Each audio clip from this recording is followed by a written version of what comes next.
Nicht zu verwechseln mit ohne Linie.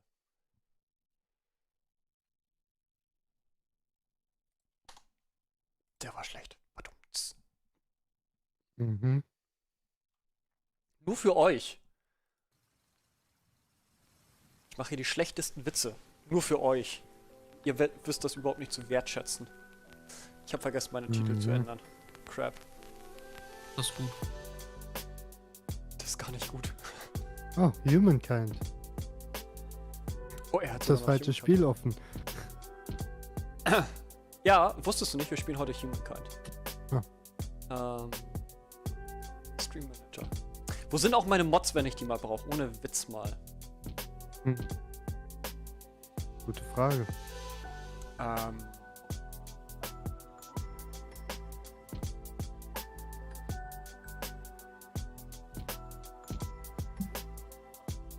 Da will ich hin. Da würde ich gern hin. Schalalalala. Kriegst morgen wieder Divinity? Ja. Schuar, sagt er. Schuar. Zack.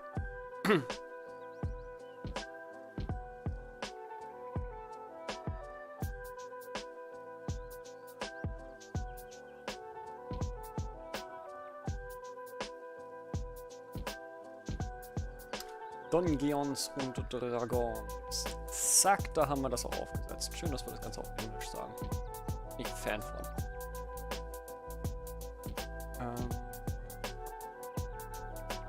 Zack, zack. Ist immer noch lustig, dass Humankind auf Twitch in All Caps geschrieben ist. Sieht immer so brutal aus. Humankind. Schreit einen immer so Weil an, das weißt du? Spiel so geschrieben wird. Tatsächlich. Das ist der Spielname. Das ist ja bei den meisten Spielen, dass der Titelname tatsächlich in All Caps geschrieben ist. Aber auf Twitch ist es dann trotzdem ganz normal. Okay. Uns jetzt verstanden, ja? Ja. Haben wir uns jetzt verstanden. Sehr schön.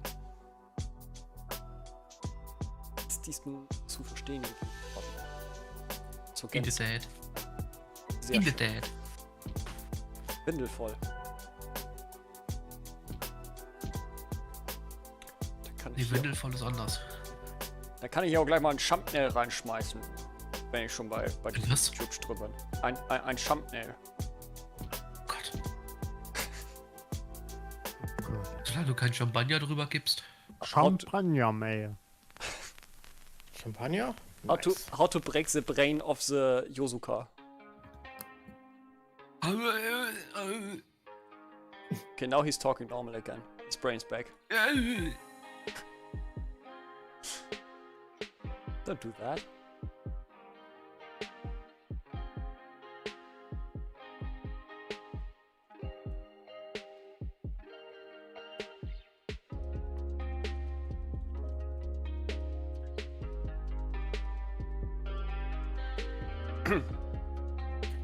Yannick hat einen Laserdrucker. Ah. Laserdrucker sind halt auch einfach besser als normale Tintenstrahldrucker. Ja, richtig. Und Mutti hat mich gerade angerufen, weil sie bei einer Nachbarin sitzt. Und die Schwester von meiner Nachbarin, die heiratet demnächst. Und die Schwester von meiner Nachbarin hat meine Nachbarin gefragt, ob sie Menükarten für die Hochzeit ausdrucken kann. Und meine Nachbarin wollte das jetzt auf so einem komischen Glitzerpapier machen, was irgendwie so komisch beschichtet ist und deshalb nicht vernünftig im Tintenstrahldrucker zu drucken ist. Jetzt hat sie mich gefragt, ob ich jemanden kenne, der irgendwie einen Laserstrahldrucker hat. Oder Laserdrucker, nicht Laserstrahldrucker. Laserstrahldrucker. Ich habe einen Laserdrucker. Ja, aber du wohnst in Hamburg. Endlich mal wieder ein Grund, mich zu besuchen. Du warst schon wieder fast ein Jahr nicht hier. Ja, da brauche ich keinen Grund für. Entweder ich komme vorbei oder ich lasse es. Ja, siehst du, warum kommst du dann nicht mal vorbei? Weil ich es lasse. Ach so, das ist so ein Ding, entweder oder. Mist. Ja. Ich dachte, Ey, das wenn du könnte- machst es oder du lässt es. Schade. Aber Wie gut, war dass das? wir Entweder drüber du setzt dich jetzt und gehst oder du setzt dich jetzt und fährst. Das ist mir zugesetzt. Nicht wahr? So eine gesetzte Unterhaltung kann ich mit dir nicht führen.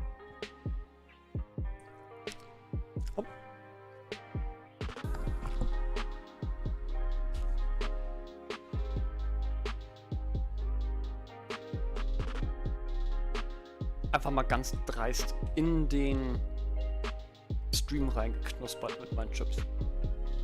Geil. Seitdem ich weiß, dass ich den Stream verdammt einschränken werde und es wirklich nur noch hobbymäßig machen werde, ist mir halt auch einfach alles Lachs geworden. Es ist halt legit so. Wenn jemand auf Englisch schreibt, gut, dann spreche ich auf Englisch. Wenn. Gut, ich sitze jetzt hier noch zumindest in Hemd, ne? Also, das ist mir schon noch wichtig, klar, so ein bisschen die Repräsentation. Also Jogginghose und verschwitztes Tanktop ist noch nicht, ja. So weit bin ich noch nicht. Hose? Ich bin Kommt noch, glaub mir. Ich bin noch kein Monte. Ohne die Hose. Kannst du dir noch nicht erlauben, ne? Nee, das kann ich mir lange nicht erlauben. Wobei ich würde auch behaupten, dass der keine verschwitzten Sachen trägt, aber gut. Auf der anderen Seite im Sommer. Never mind. Ich hab nix gesagt. Und sonst so? Hatten wir heute schon mal die Unterhaltung, ne? Ja. Ist gut, ist gut, ist gut. Ja, und bei euch so? Wir schwitzen übrigens gleich wieder zurück auf Englisch, ne? Also für die Session. Ist klar. Wir machen nur das Vorgebrabbel jetzt auf Deutsch.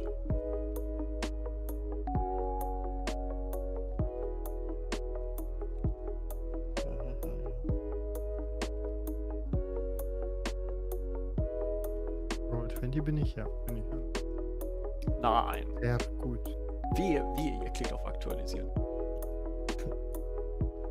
Das wäre schon wieder so ein frecher Move. Irgendwie habe ich jetzt Lust auf Aktualisieren zu drücken. Ich weiß nicht warum. What's good, Annie? Zuckt in den Fingern. How's it going, Annie? Hi, Annie. Hello. As you can tell, the boys are here. We're ready to start. We're just waiting for that little last minute here. That little last minute.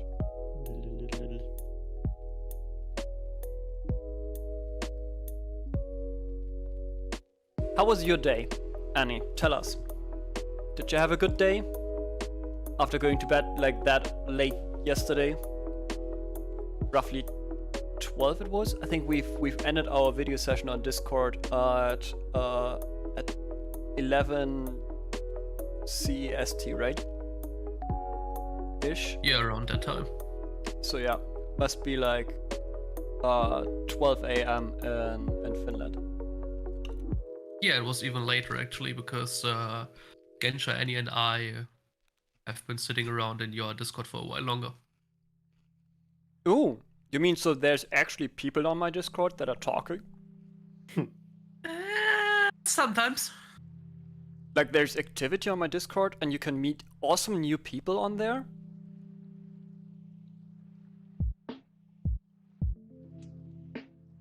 That's the moment where you have to say I yes, want you to haven't agree, understood. but I think you didn't understand like advertisements.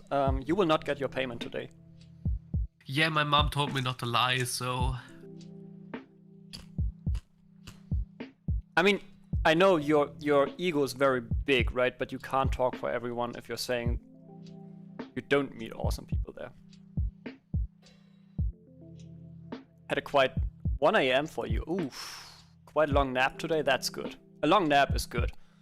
On the other hand, it makes me tired. Napping makes me tired. After a nap, I'm usually more tired than before. And I just changed to the wrong scene. Closing that one. Going over here. I only ever take real naps whenever I'm sick. I'm usually just dozing off doing nothing for like half an hour, and that's good enough to keep me awake. I feel that. I feel that so much. They've changed something, and it's annoying. What do you mean? I just literally thought the player link for this campaign, the bar under it would be a vertical scroll bar. No. That's so good. Anyway, we're not traveling anymore. We are already back in Velvet Valley. And the last time that we've been playing, we actually had people walking left and right in a tower. We finished off a tower where actually Banan got to teleport himself out of there, taking Magna with him, and Shast and Brother Tiberius had to walk all that way themselves back, while being followed by a shadowy figurine that from the distance looked kind of like a rabbit. Now we're in the scenery, where we're back in the tavern, meeting Bernan, Magna, Brother Tiberius, and Shast Votum. Although they haven't seen each other now for like 3 days. And they actually will talk now a little bit about these days and do some impromptu theater here for everyone to listen to, just to get like the first 10 minutes into the character and actually think about what the characters would actually do and say. That's like our warm-up routine right now, or our warm-up tool right now. And therefore, I would say like we're opening the stage. Genscher is today not with us, and therefore his character, if there are like some questions directed towards him, I will reply, and otherwise Brother Tiberius will be the main focus of this conversation right now. And the only thing that Bernan and Magna already figured out while you were not here, Brother Tiberius, and they don't know that yet, is that they have been away for exactly 3 days. Although, as I've mentioned, it felt like weeks while you've been in that tower. And you can play around that with that now.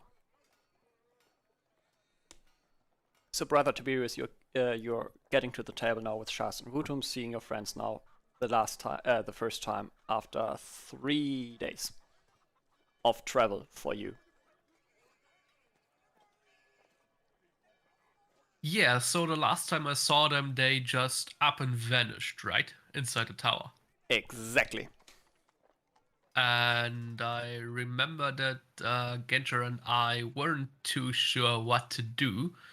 So we decided to just go back to town, hope for the best, and see if they would show up in the tavern sometime. Exactly. And here they are already. Exactly, already with a beer in their hand, or whatever Magna's drinking, probably some cactus juice or something like that. Just something exotic, as he is.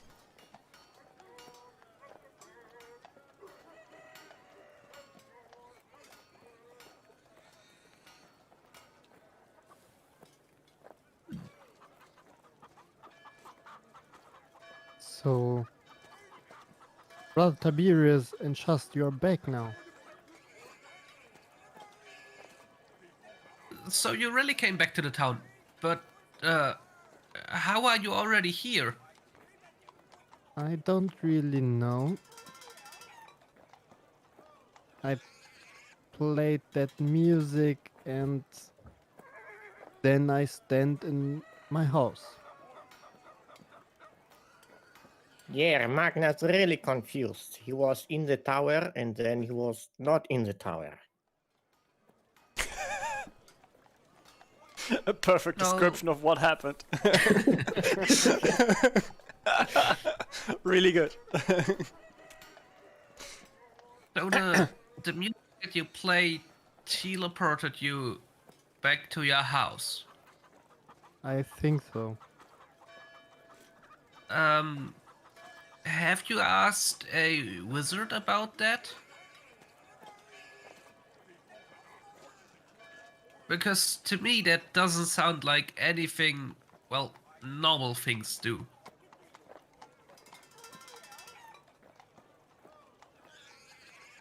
Not yet. I try to figure out what happened, but I don't met any wizard that can tell me what happened right now.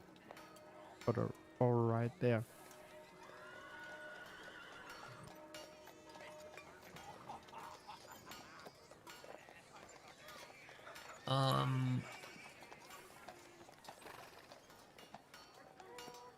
So,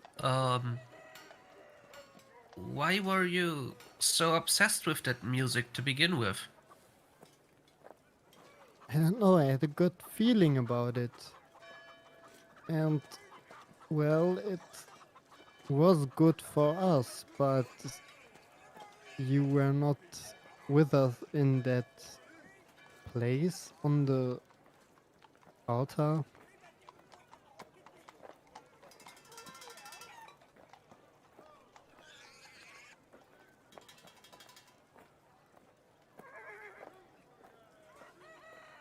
What do you mean by that?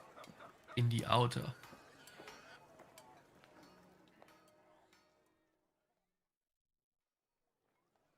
Well, I mean, I love to play music, and that was so focused on me, and I would like to see what happened there.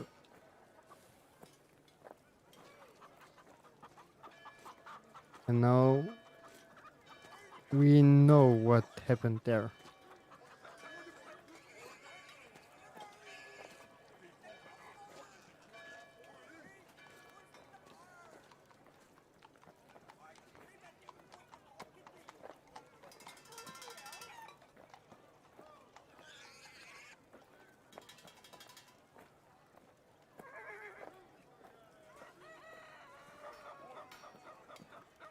Maybe Salazar can tell us more about that. We need to go to him always. Always or anyways? Anyways. Always. Well, you always go to him anyway, so both would be fitting. He's a smart That's why I man. was confused.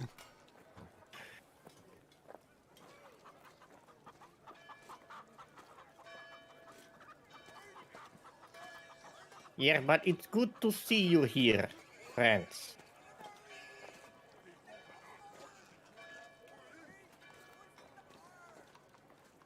Yes, it sure is. And, the two of you are sure that you're okay? Did anything else happen?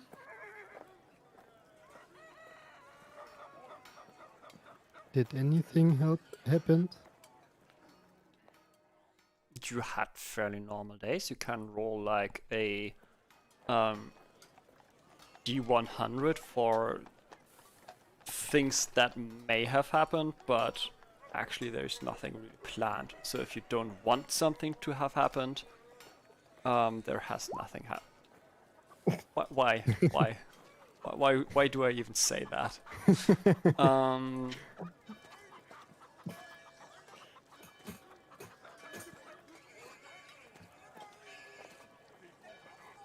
Give me a second. Sure. If you give me the chance, I roll at D100.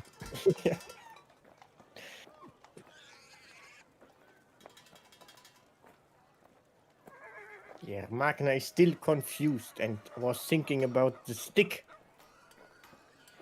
by the old man. But Magna was not sure if he should go alone to him.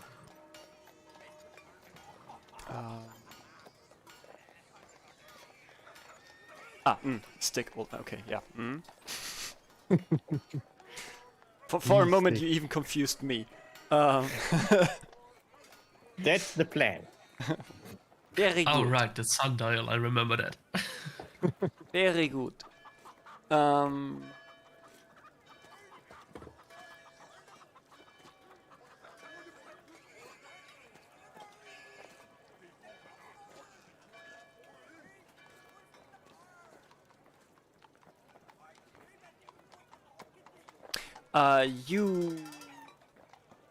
Bernan, you do realize that you feel like your music performance is has become better than before. Like you've performed like now twice in the time that you've been waiting here, and people seem to be more willing to like spend money on your singing slash music plays. And you, Magna, you do feel like animals are actually more compliant to what you actually want. So both of you gain a bonus of 1 to your, or have gained a bonus of 1 to, for you, Bernan, it's performance, and for there we go. And for Magna, it's animal handling, where he gained a +1. Please write that into your character sheets, that you've got +1 on the skill that I've just mentioned for you by teleporting, so we can actually see what happened in the future as well.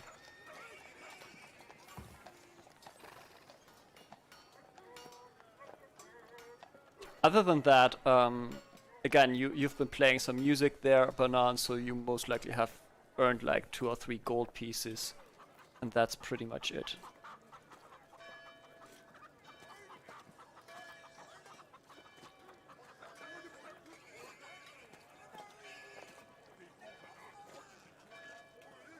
$12. So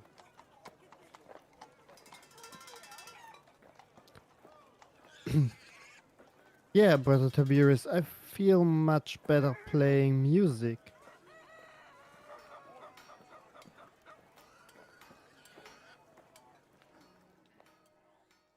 Well, I guess playing music in the tower helped you in that regard. You seemed really to be in, well, how do you call it? You seemed like you were in your element. Like it really suited you. Yes, I think that can be while I playing in the tower. But I don't know. But Brother Tiberius, did you still have the chest for Salazar? Of course, I brought it with me. That's good. On the topic of bringing things with me, Magna, do you remember that that little bunny? Henry, yeah, how could I forget him? I think he followed us to the town. Oh, great, great. Where is he? Where is he? I'm not sure. He always kept, well, like basically out of eye shot, but close enough that he could follow us. And I think he stayed outside of town. Yeah, because he's a smart boy. He's smart.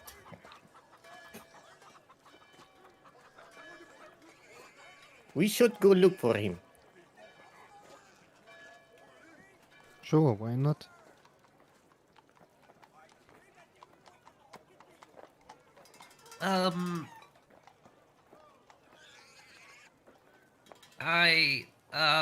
I think I'll leave that to you guys. Last time I saw him was at Farmer Brutus's place, and I really don't like that dwarf. Well, Magna, let's go to Farmer Brutus. Where can I find this guy? And why don't you like him? He is perpetually angry and very confusing.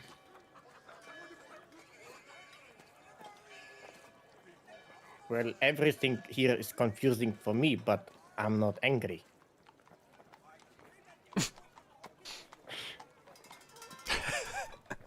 Not wrong though.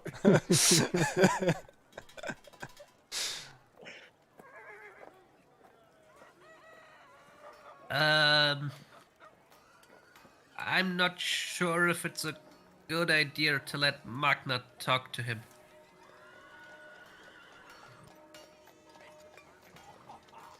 Why It's not? already hard enough to talk to him on a normal basis, but I think Magna would make him very much angry. Hmm.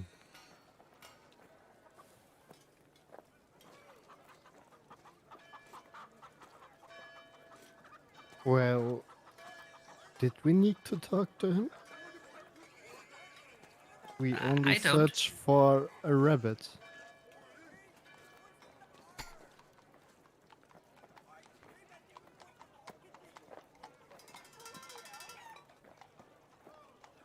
Here, let's go. Henry is waiting for us. We have to look for him. Then let's go. Yeah, and Magna jumps off the table and starts to walk out. Banana's following. Best of luck to you guys. So where can I find him, this farmer? I don't know.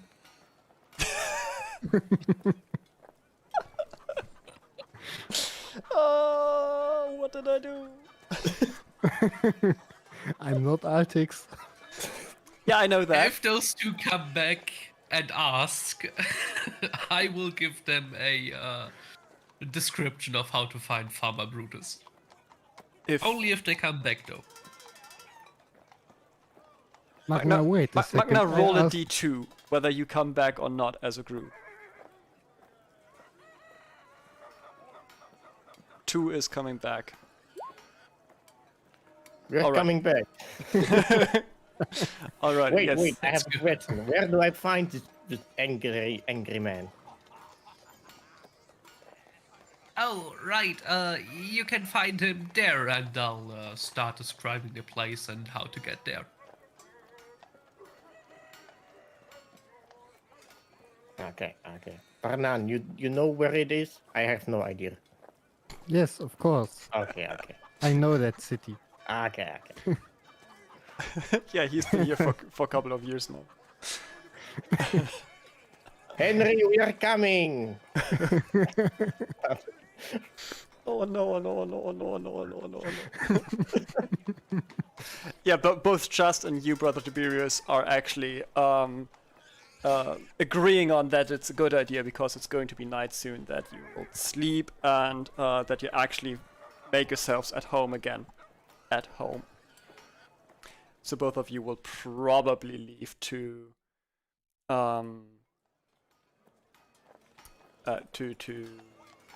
your homes. Sure, yeah.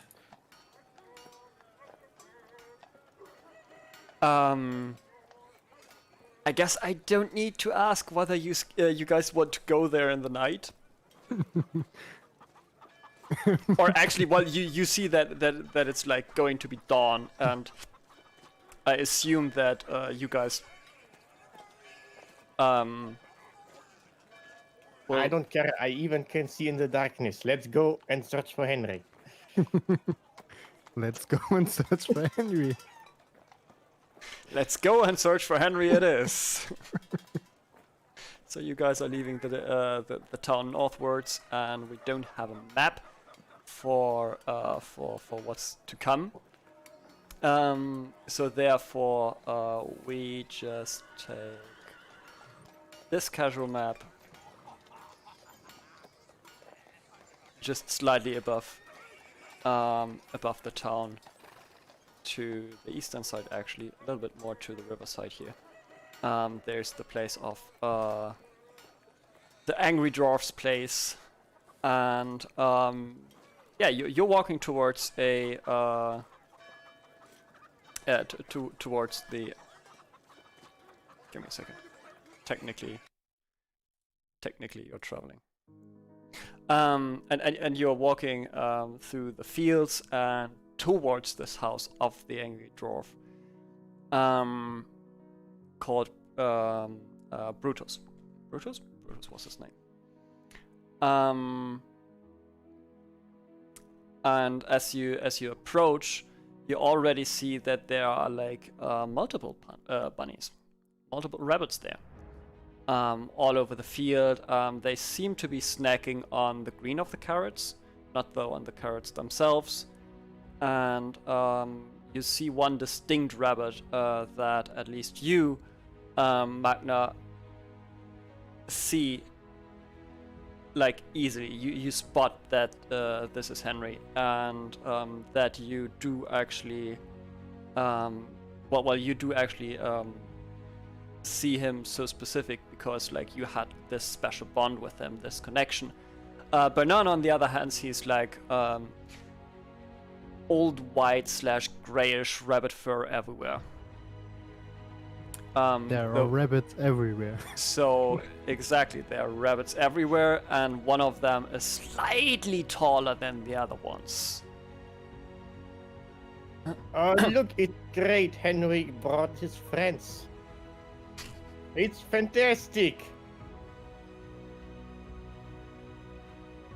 There are tons of rabbits. Yeah. So where is Henry? Here, there, it's obviously this one here. I'm going to Henry. Hello, my friend. I missed you so much. While you're walking through the field towards Henry, make a animal handling check. Of course. These. Yeah, most rabbits will even stay and not scatter through the fields and running away while you walk there. Is Bernard following you? No, I stand there and Okay, so watch you what basically Magna's doing. stand you basically stand right on a field. Well, this is the pathway, and then we've got like one field here and one field here, and somewhere here is the house. Bloop. And you are now walking outwards here. Magna.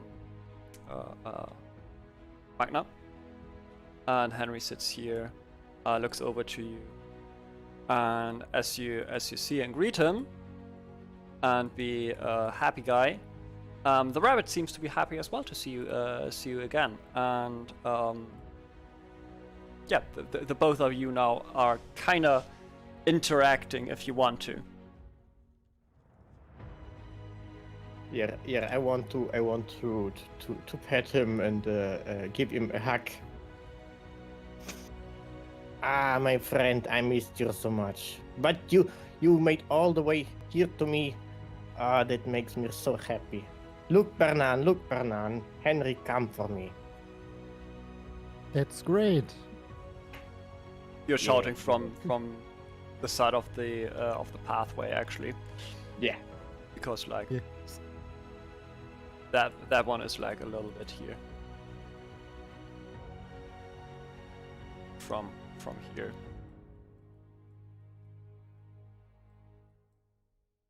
To up here.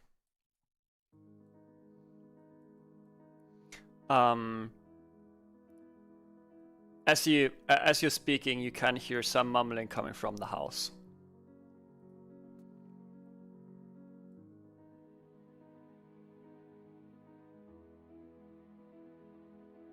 I think we wake up the Brutus man. The angry man? It's the Brutus man.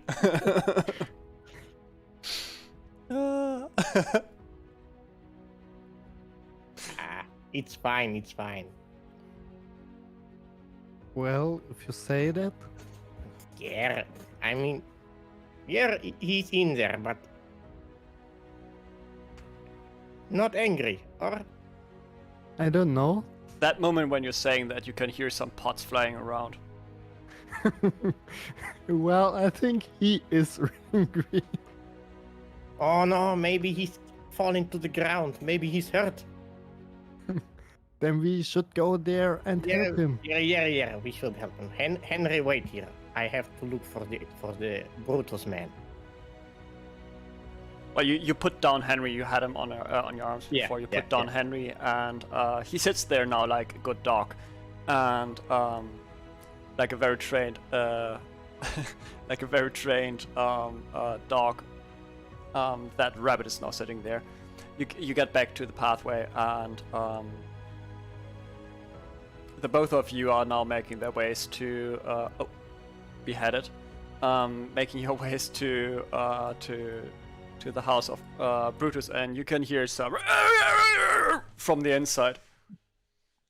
Oh, I think he is hurt. Here, I said it. Hey, Brutus, man, do you need help? Brother He's not Tiberius, answering. roll a d20. You want to roll over 10.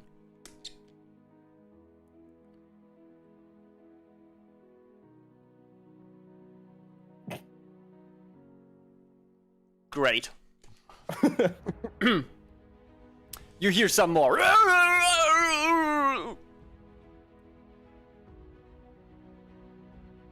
We need to go in there.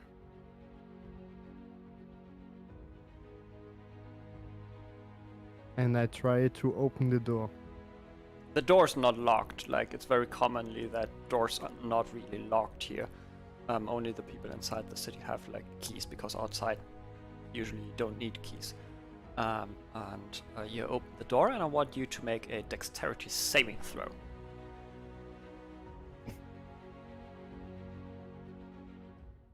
Oh no. Well, And as you open the door, actually like a few sticks, like from a hatchet, I think that's the word, von einer Hake, and from a broomstick and a shovel, and also like an iron cast pan are falling onto you from the side, from the top, and roll a d4.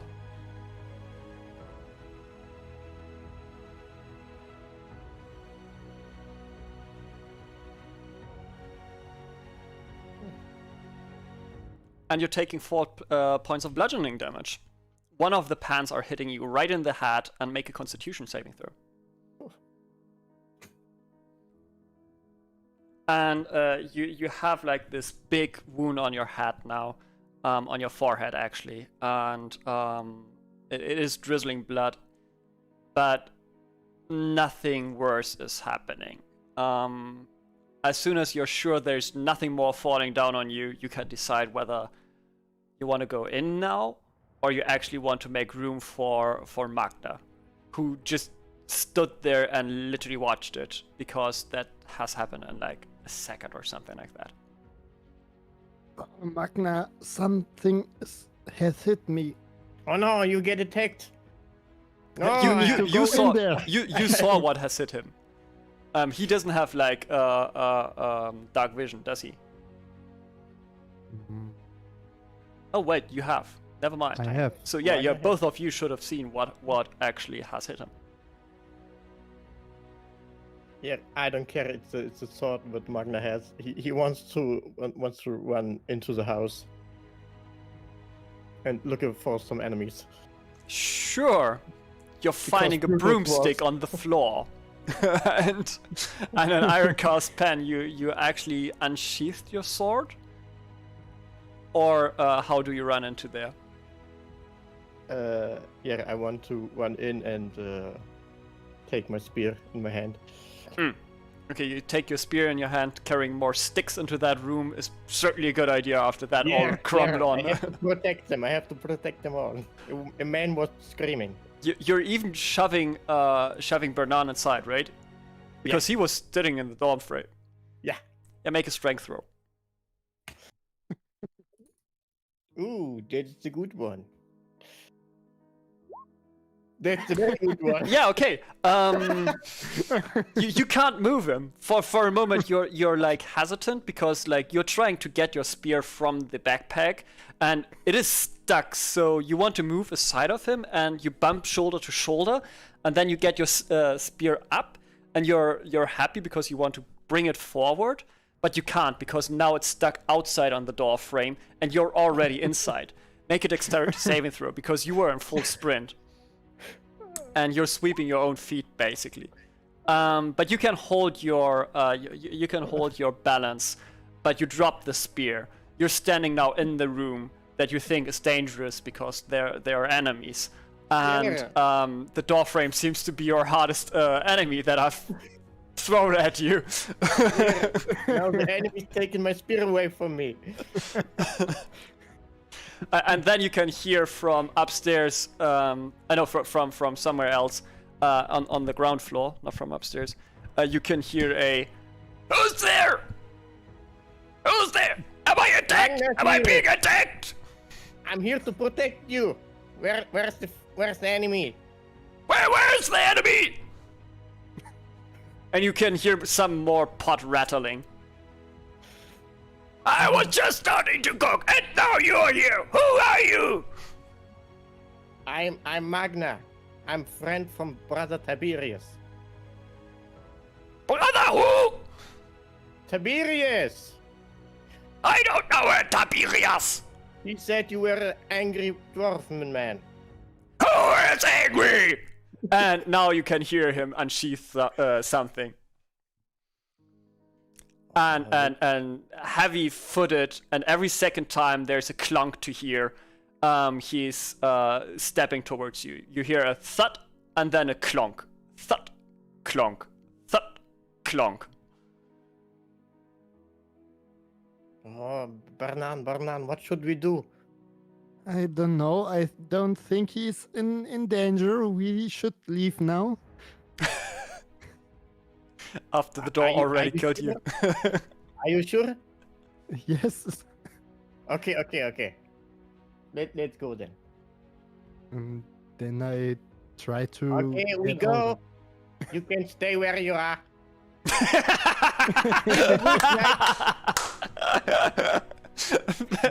Make a persuasion roll. Oh, sorry. Oh yeah, that was twice, right? We take the first one, obviously. And you hear that the thud and the clunk, the thud and the clunging are actually stopping. And next moment, you hear a, "Could you please let the rabbits know to bark next time when there's someone coming?" Yeah, we will tell them. Good night. "Thank you, good night, and I'll piss off." We leave. Yeah. But I take my spear. Sure, you pick up your spear. You're making quite a lot of noise while actually shoving back, like in a haste. You're shoving back the broomstick and all those sticks that fell on you, Banan. And also the pan, you're shoving it over the floor, so that makes a lot of noise, and you hear him rant again. And then you're closing the door and you're just running that bit that is over here again back to the field. Yeah. Magna, just take Henry and we should go to bed now. But he wasn't that angry, I think. I mean, we could talk with him. Yeah. But then I will go again back to Henry and kneel down. I think it's better when you stay here, Henry. This town is so big and so much humans and confusing things. I come back later. Okay, my friend? Make an animal handling check. And a persuasion. And persuasion. Sure, you feel understood by that rabbit. You should certainly talk to a psychiatrist that you think that animals are actually understanding you in that deep manner that you are feeling that that you understood him, that he understood you.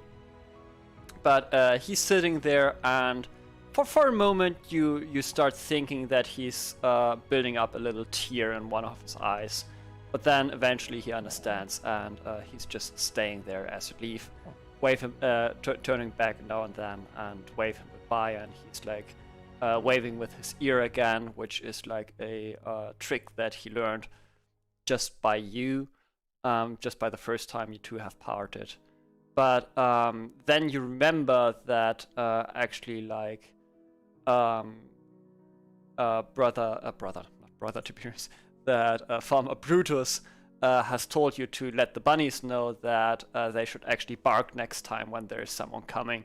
So the least thing is that apparently Farmer Brutus seems to be fine with having those rabbits around. Yeah, it's a good man. A good man. He's a good guy. Magna likes him. Yeah. So you guys are actually walking back, and this now is like again like an hour walk or something like that. So it's decent night, like 11 p.m., 12 a.m. when you come back and are at the city walls. You decide to go home now because it's late, and then at like 1 a.m. you're roughly at home and fall into your sheets. You both are sleeping now, and next day every one of you wakes, and you're going back into the tavern because you don't have like a certain meeting point right now. And as you meet there, Shast is actually a little bit later. Usually she's one of the first ones to be there, but this time she's just a tad later.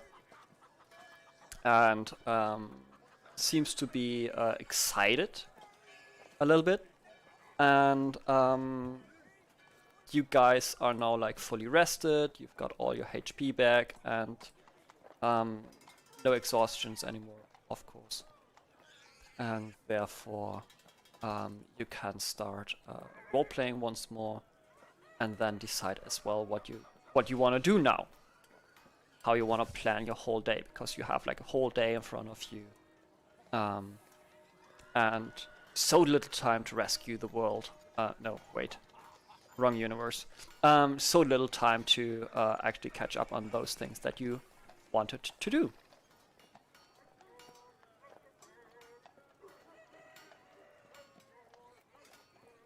Well, I asked Magna, did he really say that the rabbits have to bark? Yeah, he says that. Rabbits can bark? Yeah, kinda. I mean, sure they can. We will look for Henry later, and then he will show you that he can bark, okay? That's a good point. Let's do that. Okay. But first we need to go to Soloboom.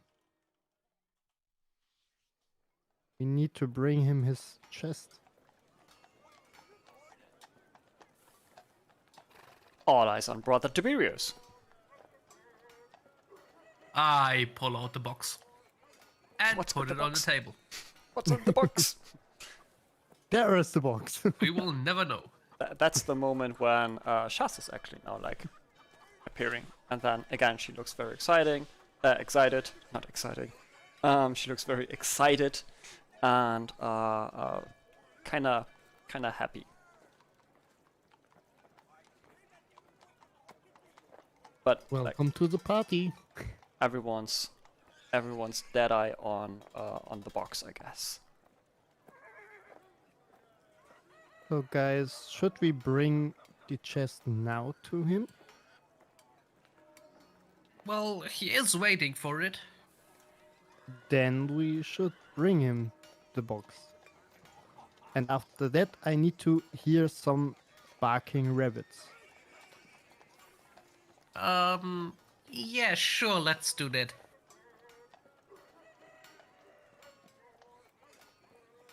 Yeah, Tiberius. So- This Brutus man was really nice.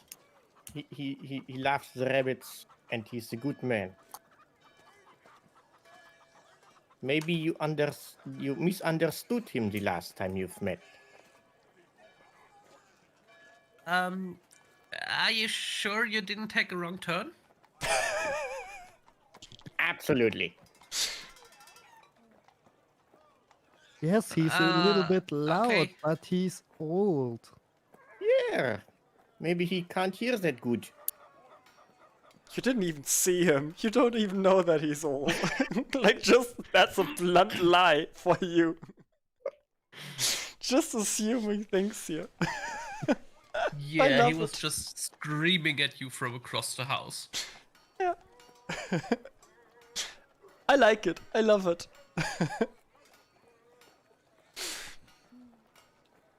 Well, then let's go to Salazar and bring him the box and earn our money.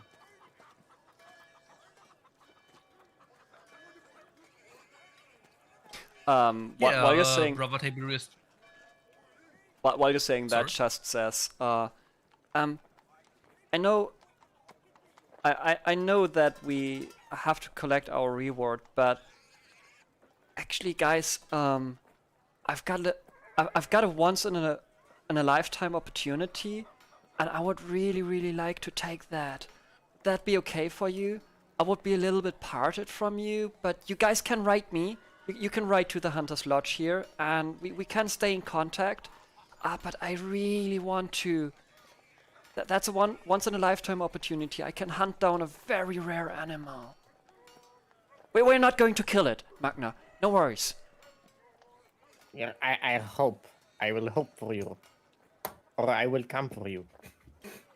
Oh, of course, we will see her again. Okay. Aurora, have a look on her.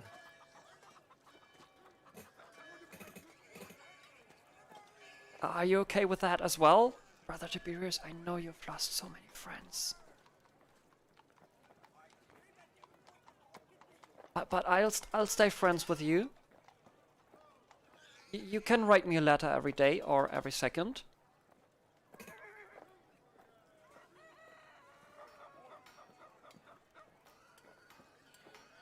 I'm a bit confused now. Me too. Why would Shast need to leave if it's just hunting down a creature? Can't we just do that after giving Salazar the box?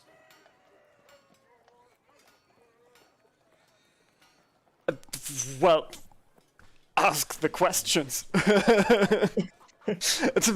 Huh? Huh? Now you're confusing me.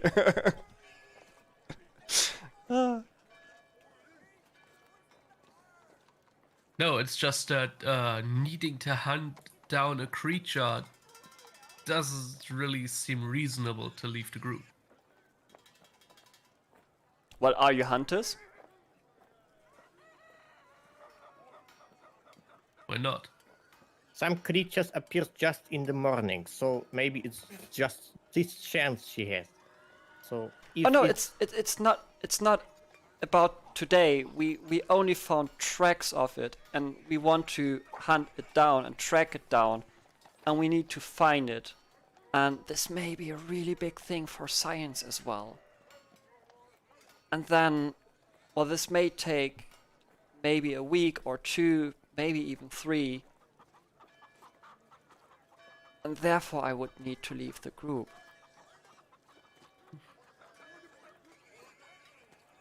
And I've been asked because, like, I've been in the Hunters Guild now for several years, and I've been really never on a hunt, and I really want to do that.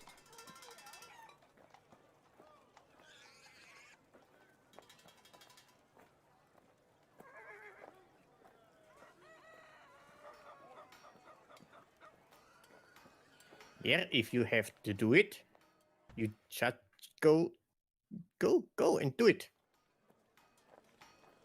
Can I get some out of character context for this? Because as a player, I'm still in the mindset of not to split the party. So this does seem like a very bad idea to me. Party. So Gensha won't be able to come for a while. Exactly.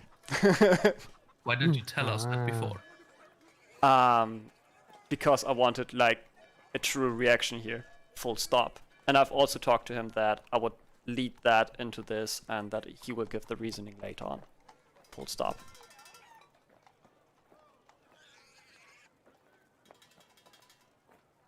Well, then it's fine.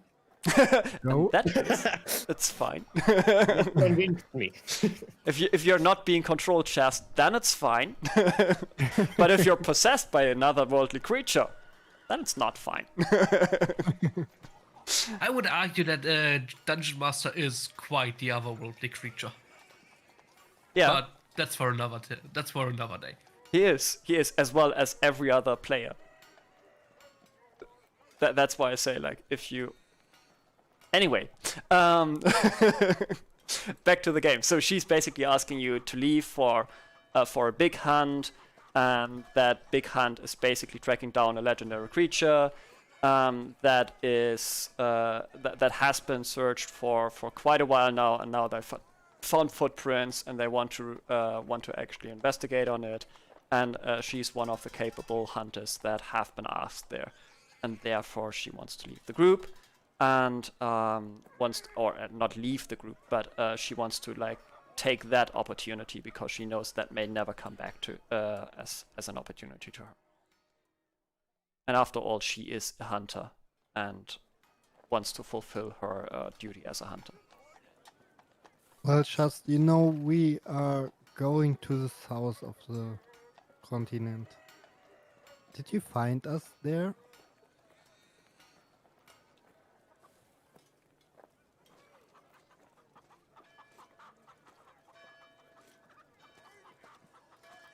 Can you rephrase that? You know that we going on the south of the continent. Will you find us there? Well, as I said, you can send me letters. We do have that technology, where you write on a paper and you give someone that letter to send it. And then we can stay in contact that way, and you can let me know where you are, right? We can take your bird to bring letters. Oh, that's a great idea. I'm sure Aurora will love that. And they're head to head and cuddling a little. Well, if you find us, then it's fine for me. And she's now looking at Brother Tiberius.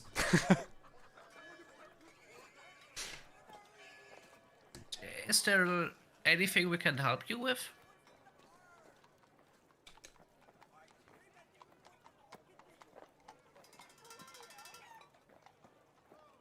I don't think so right now. I will let you know by letter that Aurora will bring to you if you need something. No, if I need something. Now that's getting confusing. And then she talks back and forth with you that you will take Aurora for the first letter, so Aurora will Chast will know where she has to send Aurora to for the next letter, because otherwise, well, Aurora would kind of lost in knowing where she sent you. Aurora, find them. Yeah, exactly. Gotta catch them all. Somewhere on this continent, I've hidden a group of 3 people. Good luck and find them. And yeah, she kind of makes the urgent point that she needs to leave in the morning because they will actually leave in like at noon or something like that, and she still needs to get to the Hunter's Lodge, and that she actually needs to gather her things and such.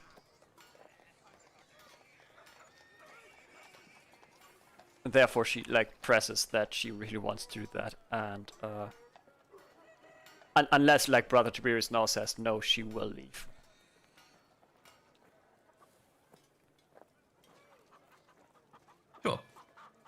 Sure, he says no.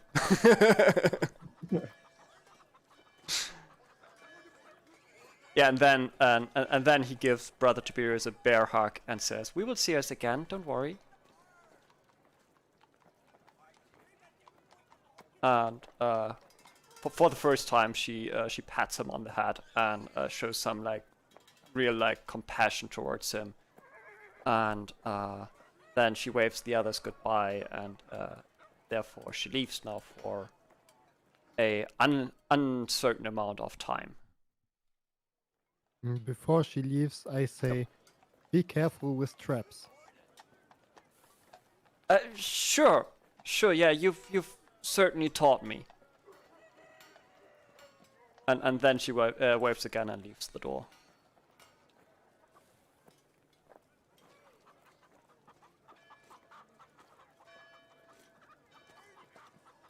So I think we go now to Salazar.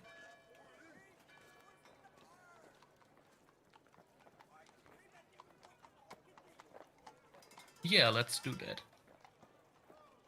And then, Brother Tabius, please pick up the chest, and we are leaving now the tavern.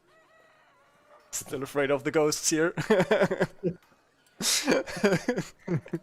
There is no ghost. And I will sweep up the chest and take it with me. I love it. I love it so much. I've certainly traumatized you guys with the ghosts there. Well, at least one of you. Maybe two. Oh, thank you for the for the follow, XLauraPX. Thank you for the follow, Laura. And with that, yeah, you're making your way to Salazar's. Is there anything you want to do on your way to Salazar's? Not right now. Nope. Nope. All I don't right. think so, no. Still, I think I still don't have any map for him, right? Why? Yeah, I wondered that myself. I thought I made a map. Salazar is homeless. Yeah, kinda. He has like Okay. the most pompous house in the whole area here, and yeah, I can describe it again. It's basically a white villa, white what's villa in English? Mention. Mansion. He's got like a white mansion with if you walk towards it, you've got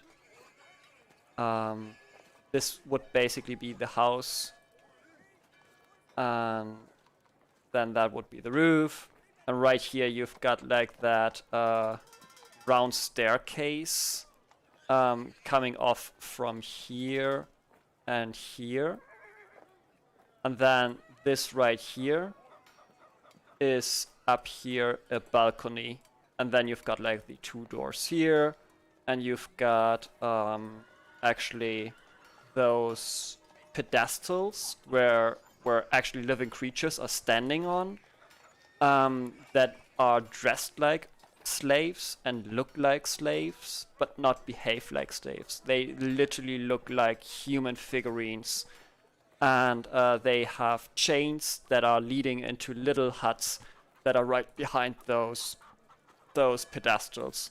So it's always like a pedestal where they're standing on. Let's have that pedestal where they're standing on, and then there's like that person on there doing a pose, being dressed apparently, and then they've got like shackles which are leading into the hut that is right behind them. Big enough for housing like one person, small enough for not being able to have like a toilet in there and such. And they do like look like real creatures, and they seem to breathe, and yeah, but all that you don't see. Well, you see that like from here because you're outside the gate, and you're being asked by the same guard that's usually standing there whether you want to have like entrance, because Salazar is actually home right now. Yes, we got something for him. And then he says, "What do you've got?" We gotta make sure because, well, people have been trying to attack him lately. He sent us to the tower and bring him a little chest. Oh, you've been picking the quest from the quest board, right? Yes. Oh, that's good to know. Sure. Sure. Can you show me that little chest that you've been talking about? Just making sure, really. I look I towards take Brother out the box. Tiberius. Again, please. You've been talking over each other. I look towards Brother Tiberius and he is taking out the box. Correct. Sure. The dude looks and squints his eyes, then says, "Huh. It looks so normal." And then he points at the mansion, and he says, "Usually he's more about the pompous things, the glamorous things." Yeah, but you also look normal. You have a point there. Why are you scratching yourself behind your ear with the feet? Why not?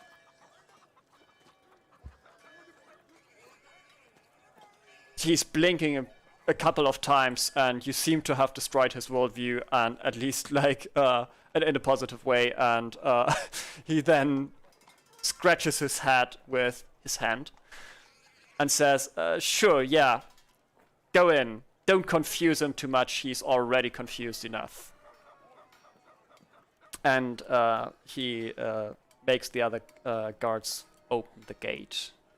And with that, you're entering the estate of Salazar Solobon. And it takes a while you're walking up that marble floor, or those marble tiles, towards the mansion, and suddenly the door swings open, the double door, and Salazar is standing there. He doesn't seem to be too good in a mood, which is very unlikely for him, as you know. But as soon as he sees you guys, he starts to smile again. He opens his arms and says, "My friends, hello, how can I help you today?" And the brightest smile is on his face again, like while he's talking.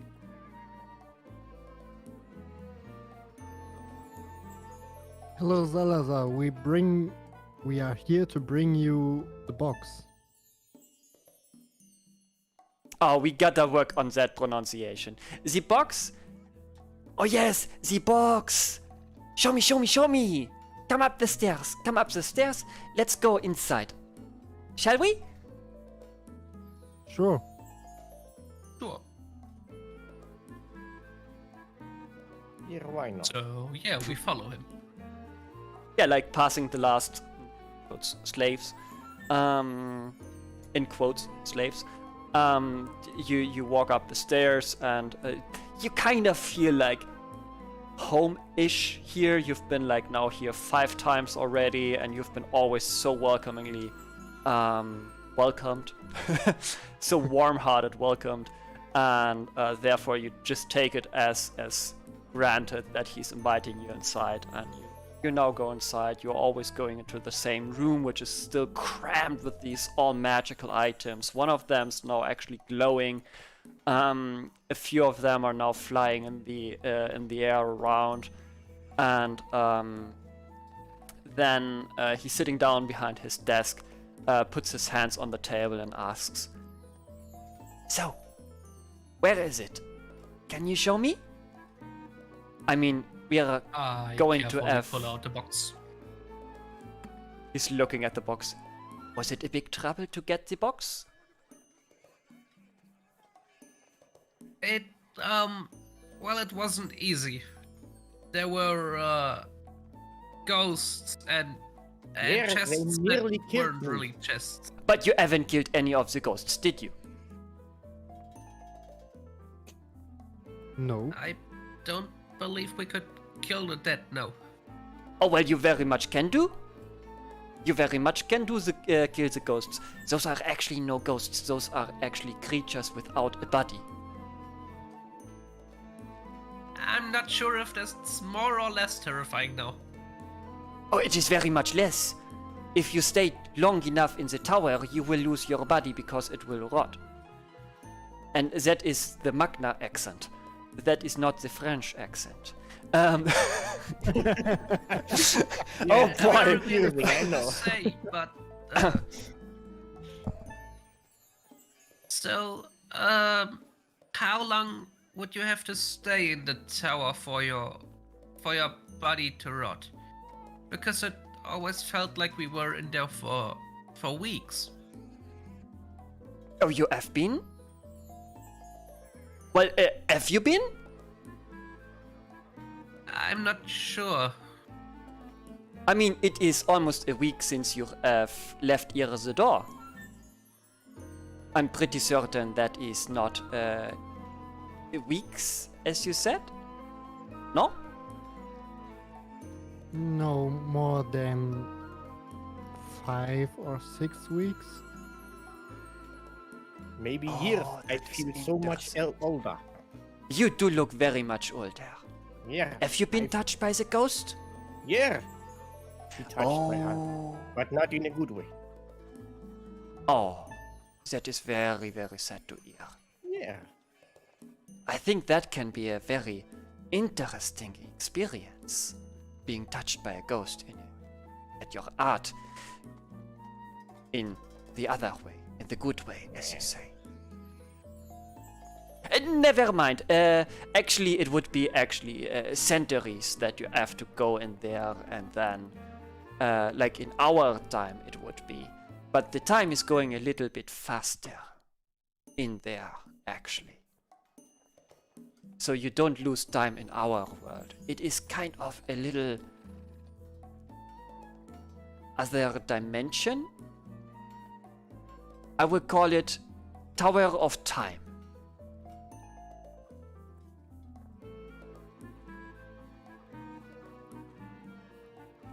If you knew about this from the start, why didn't you tell us? You haven't asked? You're forgetting I'm a merchant? I still want to make gains. Like, revenue. I'm not too much a physical workout.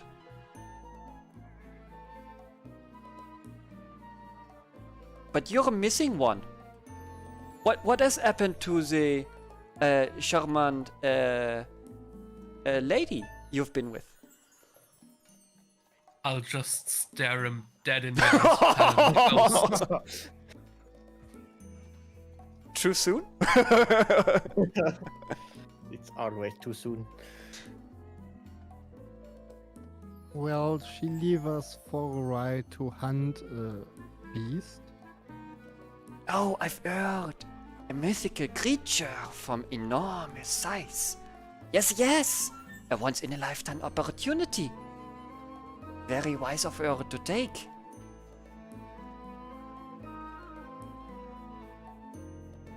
So, will you hand me the chest?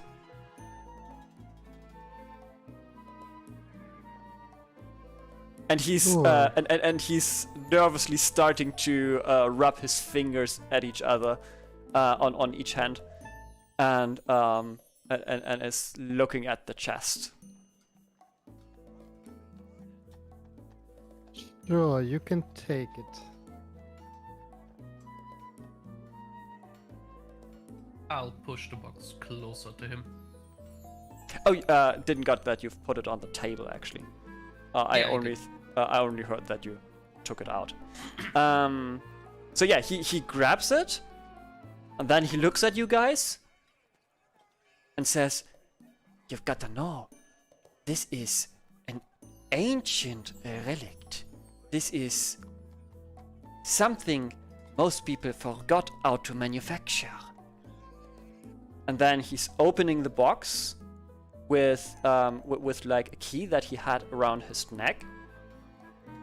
And right before he's actually like putting it into a lock that you haven't seen before, the key is changing its form.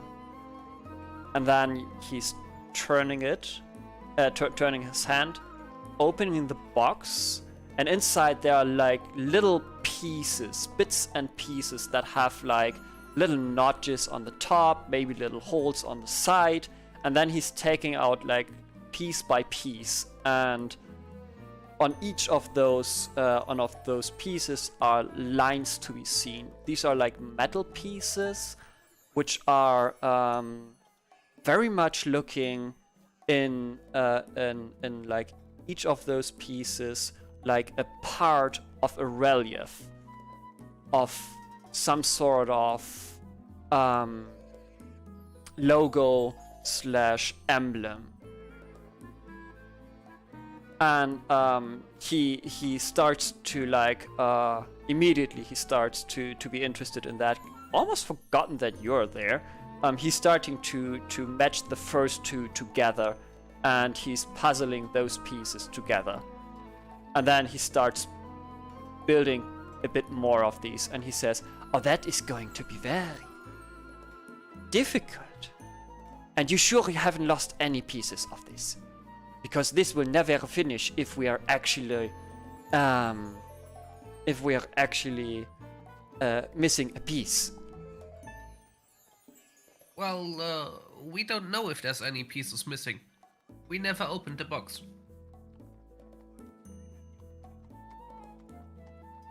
That is good. That is good. To my knowledge, then it should be complete. Yeah, it will take me a couple of weeks maybe to finish that. You won't have to sit here and watch me doing this. A tedious process, really not enjoyable. And he can't let his eyes off once he looked you dead in the eyes and looked you straight in the eyes and actually checked for your reactions while he's saying that. And then he's watching down again, and he's starting to basically you brought him a puzzle. Wow. Magna is not very interested in this and tries to catch some of the flying objects. Make a dexterity check. Dexterity. Did he say anything about our payment? Not yet. Nope.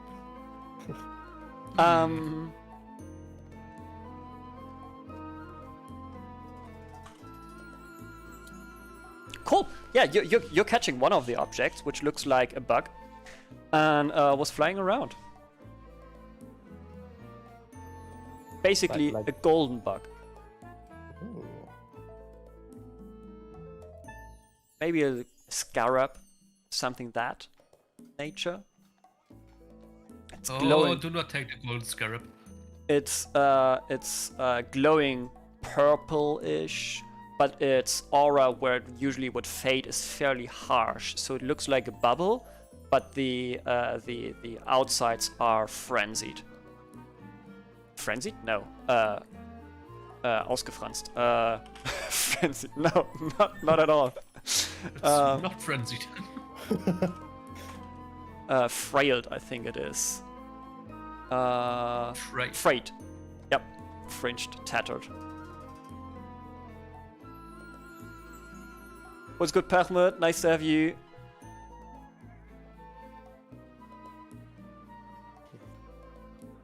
Okay.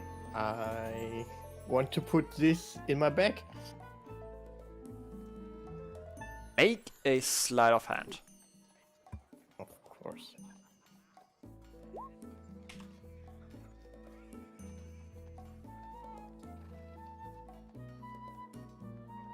And against that. Ooh, that's a good one. That's a good one.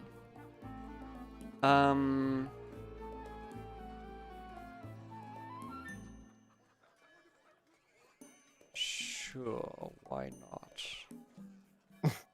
Where is... Come on, there we go.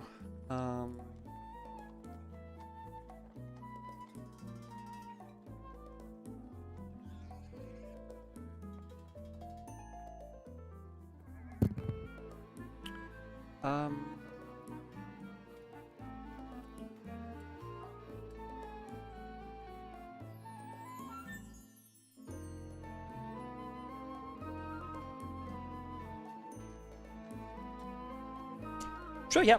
You can put it into your into your backpack. Okay. A golden scarab, like, yeah? Let's say a golden scarab. Okay.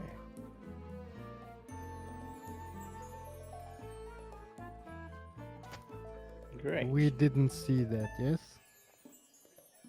Well, you guys saw. Well, depending. Are you now like are you now like watching Salazar, how he's like intensely actually checking the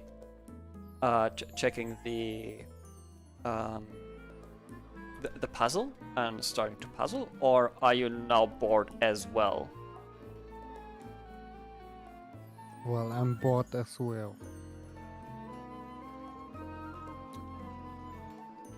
Then you probably like look at what the others are doing, and yeah, then you do see how he's catching that scarab out of the air and how he's putting it into his backpack. Brother Tiberius probably still looking at Salazar ish. Well, yeah, I'm still not too sure about our payment terms. I mean, he just told us that it will take him weeks. And I'm not waiting weeks for my payment. He told you that the puzzle will take him weeks to solve. Yeah, that he did. Well, he doesn't seem to be very interested in paying us up front. So, I guess I'll just ask him about it.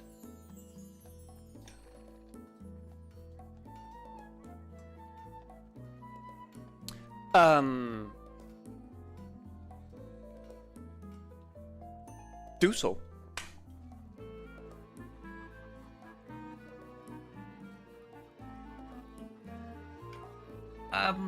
Before you get too absorbed in your little puzzle, what Actually- about our payment? Actually, you guys have never seen a puzzle. What a boring world.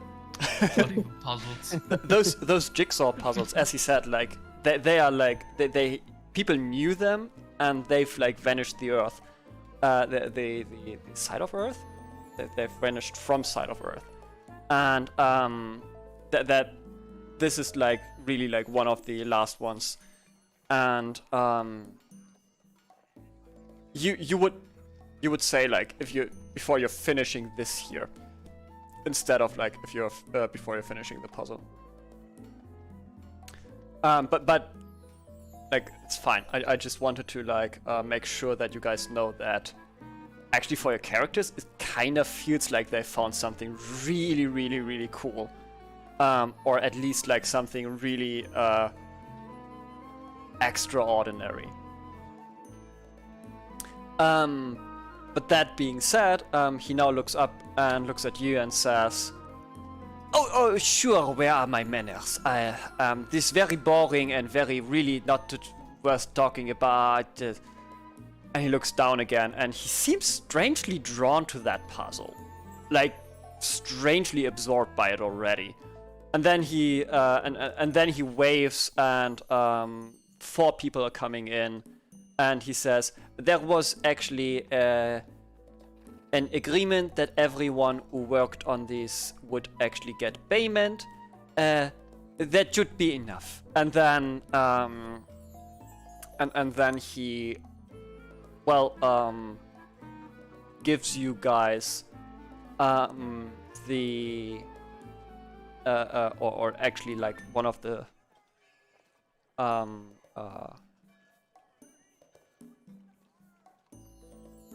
one of the attendants actually like gives you bags with gold in it.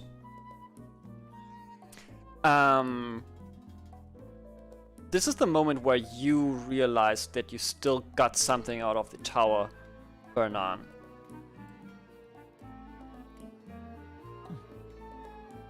Salazar, I found that stick and play music and teleport us to Velvet Valley. Did you know something about that?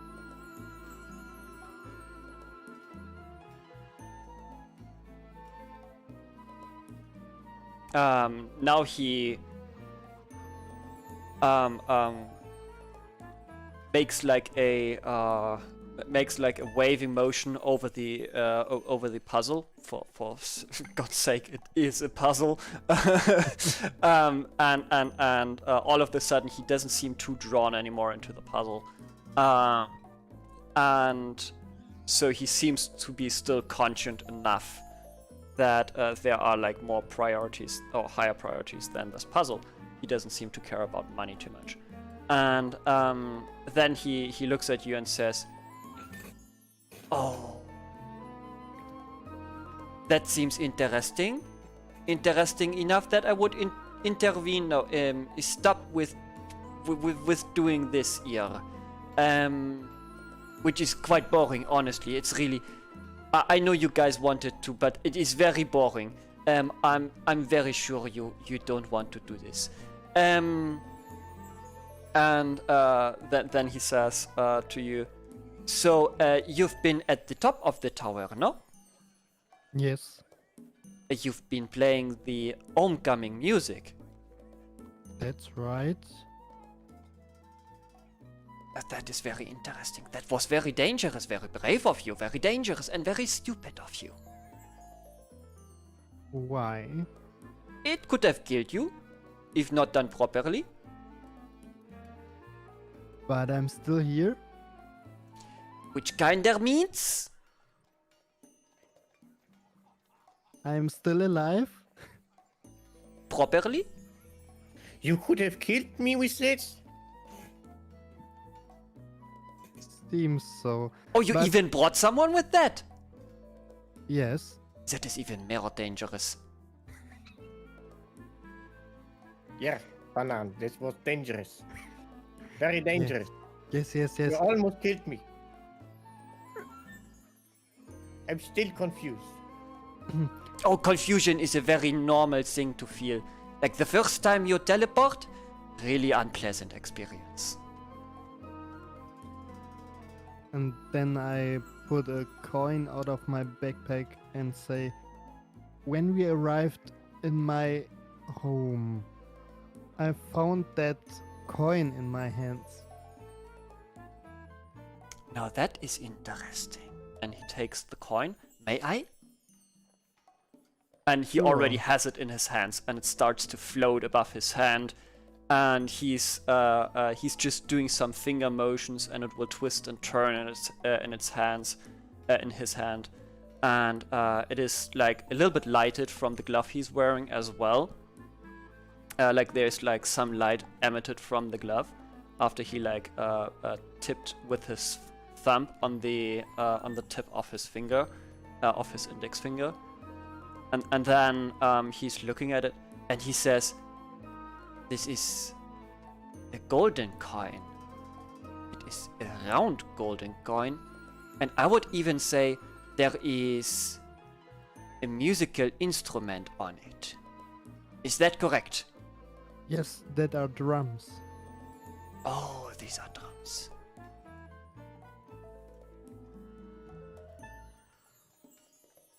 What do you want me to do now?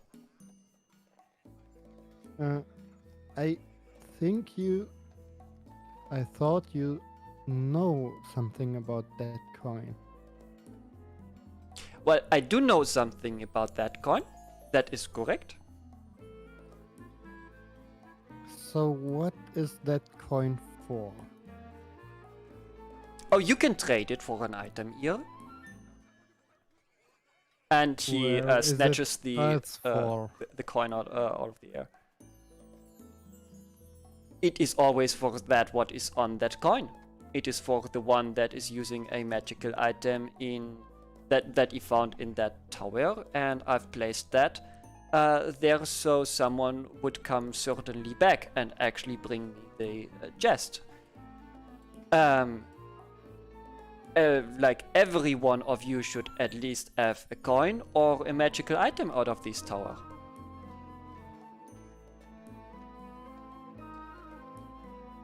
I got that coin. And Magna has a stick where I think there are crawling spiders over my hand. Oh, yes. The one with the insects. That is right. That is right. Oh, he may also want to have the golden scarab. Where is the golden scarab? Where is the golden scarab? And he's looking around and he says, always is the golden scarab hiding. I will have it next time for you, Magna. No worries. And then he says, I could give you that item, but it will cost you a little. I think I can trade that coin for it. Well, you can prove that you've been in the tower and that you're worth taking the item. It is just a little bit of your reward. Just a little bit. Just 50%. So, how much did it cost? Well, 50% of your reward.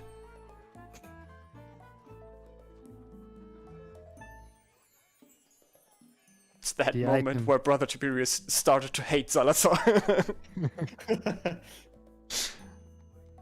The item cost the half of my... What? I'm confused now. That is okay? Anyone other got a coin? And he's looking at Brother Tiberius and Magna now.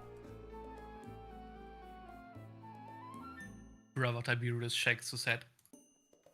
And Brother Tiberius now gets his gets a pouch full of coins set right in front of him. And now Salazar's looking at Magna. Here, I have coins. And I give him all the coins I've got right now. No, not these normal coins. I mean, like, kinda these coins. And he's holding the coin that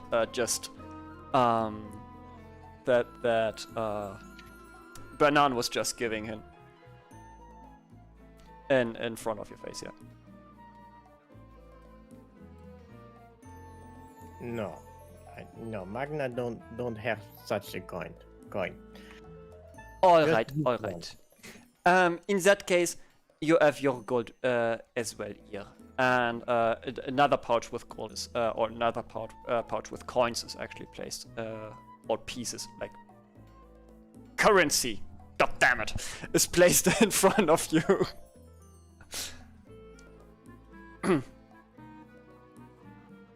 A magnificent pouch of wealth. Kinda.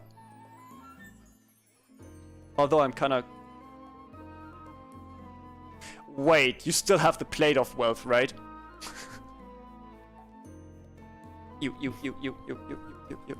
Let's not talk about that, okay? I think Shaz had that one. Did she? Wasn't it I'm fairly certain, yeah. really? Yes, she did. That's a little bit funny now. Yep, Alloy of Wealth. 1 and 2. Yeah, she just left the group with almost 200 gold pieces.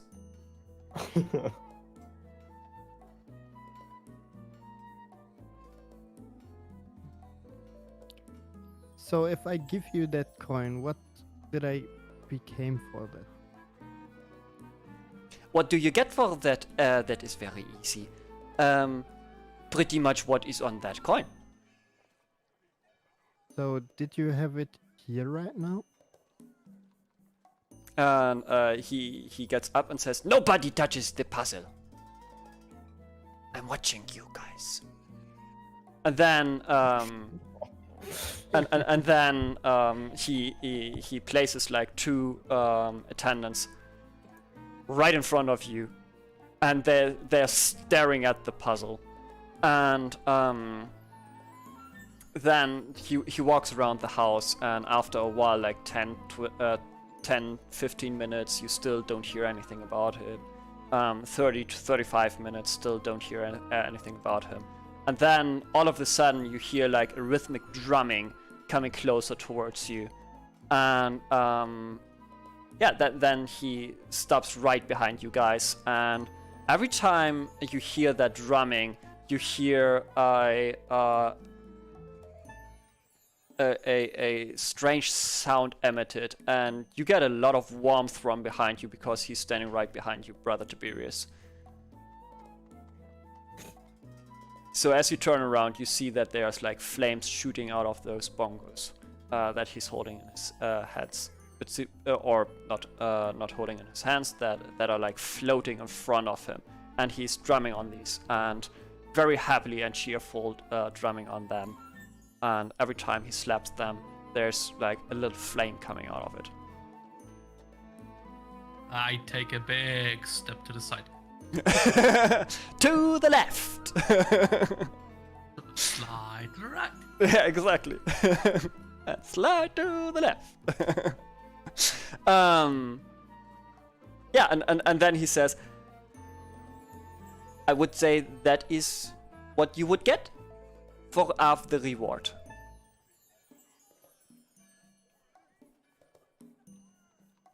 Why is there fire coming out of them? Well, they are of the element of fire. I don't really have the element of earth or of air right now available. They are very practical. They can shoot fire like once a day. They can support you in playing music. You should be a bard. You should know about playing music. And also they can assist you in persuading people. Sounds good. Then I will take it. If I can. Well, for the half of your reward. Sure. Yeah, and he hands that over to you. What's the cat doing? Then he hands over those bongos to you, and they immediately stop floating. You have them sitting on your lap now. They're kind of warm on the downside, on the bottom side, but they're not hot. They're just kind of warm, uncomfortably warm, but not hot. And a pouch that before looked like it has a lot of content is now shrinking smaller and smaller, and then is being placed in front of you as well. And then he sits down and says, "So what is your next plan? What is your next coup? What will the adventurer party of you do?" And he's looking fascinated and intrigued.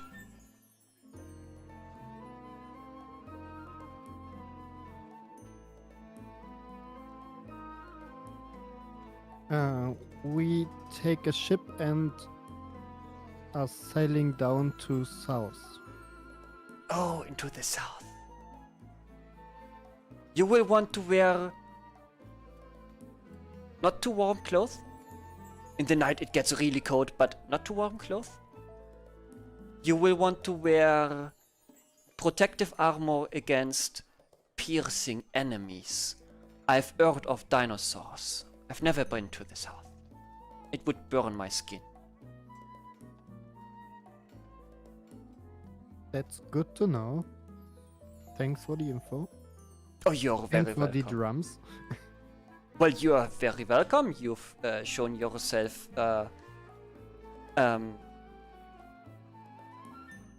worthy, so why not? And now please leave. I will have to work here, unless you have anything else. Maybe you want to spend a few of your coins? Do you know what shipping down there cost? That depends. Do you want to have like a luxury shipping? Do you want to have like a normal or a poor shipping? Do you want to have a secure shipping? Do you want to have a less secure shipping? I think we want to ship secure and normal. Or that would be probably around 4 weeks of travel or 3 weeks of travel, and depending on the wind obviously. And then I guess it would be roughly around 50 gold pieces per person, obviously. Well, thanks for the info. But you will get more info if you're at the arbor.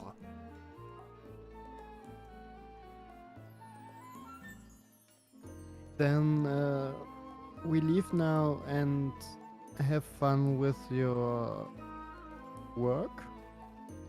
Oh, thank you very much. And he's now drawn into that puzzle again, and his eyes are even getting a little bit milky, and he seems to not be really here. And while he's puzzling in front of you,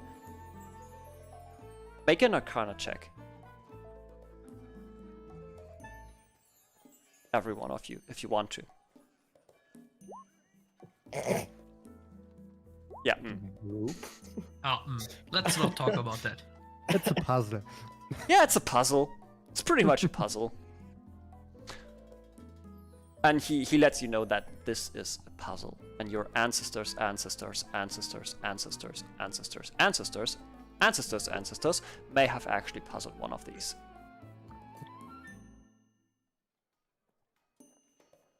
Well, then I take my money and say to the others, let's go to the harbor. Oh, but first we need to go to Henry.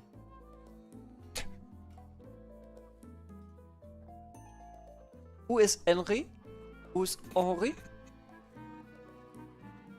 He's a rabbit friend. Yeah. of mine. I don't care. And then he's looking at his puzzle again and is puzzling. First time that he's like, is kind of offensive towards you guys.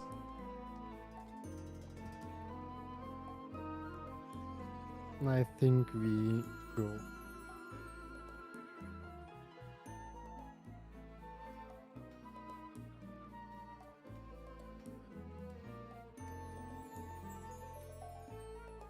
Or is there anything else you guys wanna do? No. There is one thing I would like to do. So, while I haven't really said it before, Tiberius is a pretty petty person. So, while we are leaving, I would like to whisper to Bernan that I think that there is still a piece missing to this puzzle. Just loud enough that Salazar can hear it. As you're walking outside, you can feel a glooming dark aura, a presence of sheer evil lurking up towards you and starting to consume you. Bit by bit. I hope there is not. And the whole room starts to darken, and the doors are slowly closing. Slowly closing. Make a dexterity check. A check or a save? Check. How fast you run. Every one of you. You can use bardic inspiration there. Oh, shit. And you can No. use your inspiration as well. I think that's the moment. If you have inspiration. I suddenly feel very inspired to move faster. Yes, you do move faster. Anyone else who wants to like Yes, bardic I- inspiration or? I'm very inspired. Yeah, you're very inspired. Magna, did you already use your inspiration or did you just double click again? I just double clicked again and I have no inspiration. Never Bardic had inspiration. inspiration. So you run out of the doors, Brother Tiberius and Bernard, and as those doors close, they shut. There's almost a thunder growling to hear as they shut. They've been shutting like very slowly, and still there's a thunder growling. And there are like little tentacles of darkness coming out of that room. And as you turn around, Magna, I will have to drag you.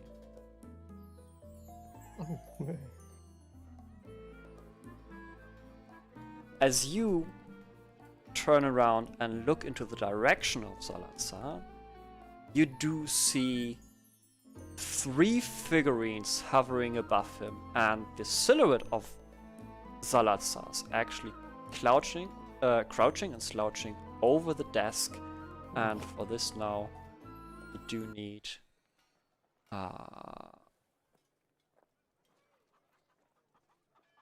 give me a second.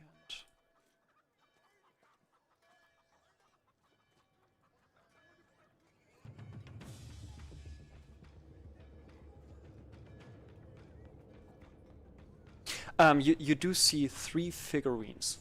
2 of them, which you can't really comprehend. One of them, great and mighty, and it is glowing in light, although it's dark light. One of them feels very, very familiar, and you can only grasp it as death. And one of them really is trying to hold these 2 in place. And each of them are kinda in an argument. It's going back and forth, and the presence is getting stronger and stronger. Roll a d4. Oh, shoot. You're gaining 1 point of psychic damage. As they start fighting each other, and obviously that there's like immense forces. You're being pushed against the door by something you can't grasp. It's not even arcane magic or nature magic. This seems to be like divine magic above your level, and you understand that apparently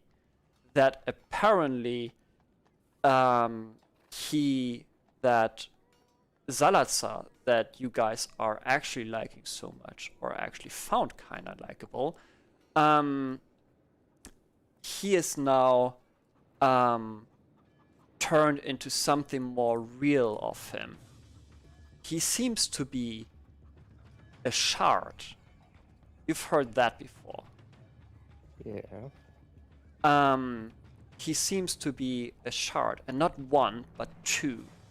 And one of them seems to be way stronger than the other ones. So one of them, the one that resembles kind of death-ish, that you would associate at least with death, seems to be way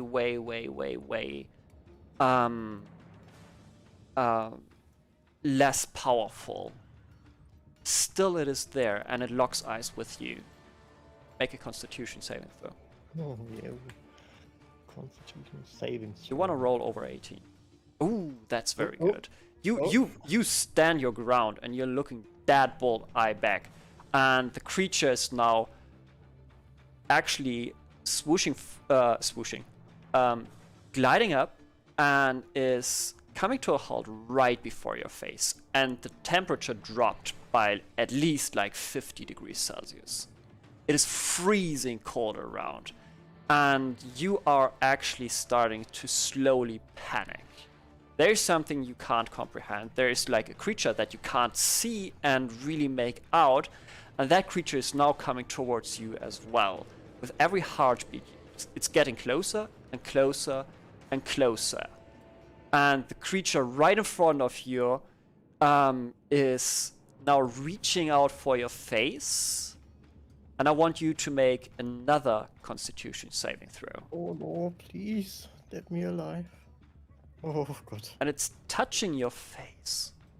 And your whole body goes cold. Next moment you know, everything's gone, everything's back to normal, and Salazar is standing right in front of you and tells you that you will never ever talk what you saw about here.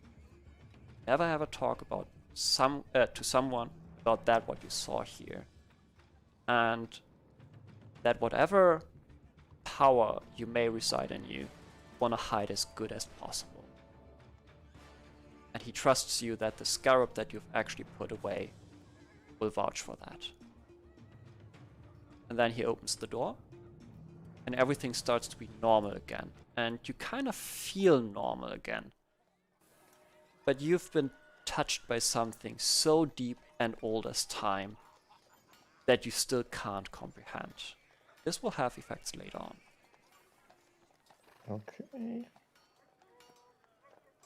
And as you see that the door swings open, your friends are still standing there, and Salazar again stands very friendly next to you, and he's opening that door for you and says, I thought you wanted to go outside. Why didn't you? I mean, I thought the door was shutting very closely, very slowly. Yeah, I was something else with my mind. Oh, that is okay. Yeah, sometimes these doors can be tricky, can't they? Yeah, I was thinking about Henry, you know. Oh, Henri, yeah, you gotta tell me about your loving. Yeah. Next time. Yeah, sure, next time. We see us, and he actually, and he actually hugs you, gives you a kiss on the left and on the right cheek, and says, "Don't forget." Sure. Now you have things to do. Oh, of course, the puzzle. And he's running back and he's starting to puzzle. Yeah, have fun, my friend. Have fun. You too. Bye-bye. Bye-bye. Magna, what's going on inside there? We were talking just nothing important. We should go and visit Henry. Well, of course. Yeah.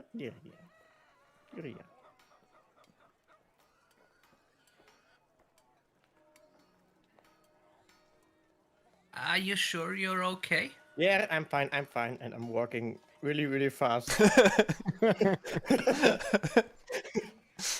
Out of the mansion, and That's normal behavior for him, isn't it?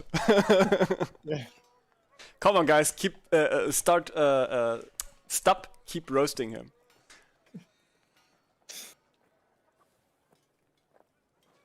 Brother Tiberius, I know he's strange, but that's very strange. That's definitely a different kind of strange from before. But I'm not against leaving the mansion for now. I'll follow Magna. And I follow too.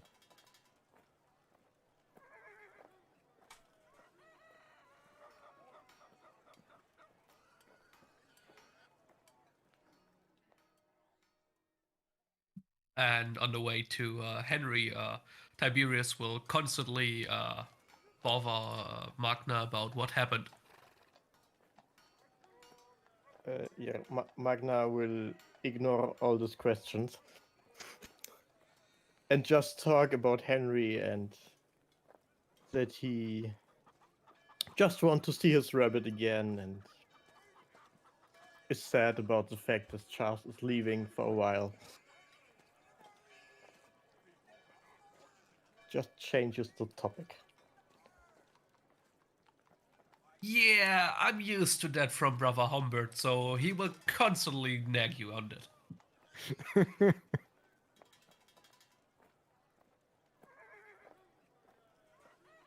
But I guess since Magna doesn't want to tell us, there's no way to force it. And I won't try. So he'll just bother you for a while and eventually give up.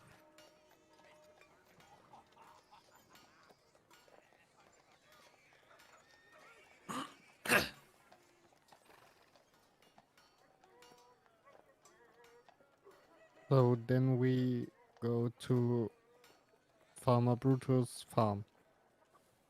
Yeah, let's go to the Brutus I man. guess so, yeah.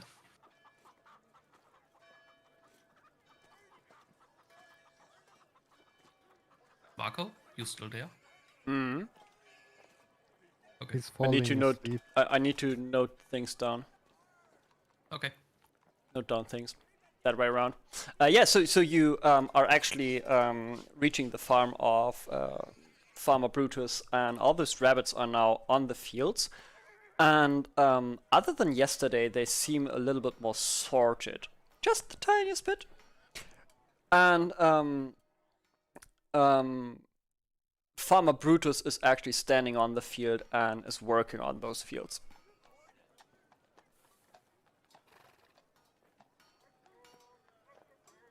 I greet Farmer Brutus. He's waving back. I guess you're just waving? Now I say, hey Brutus, how are you today?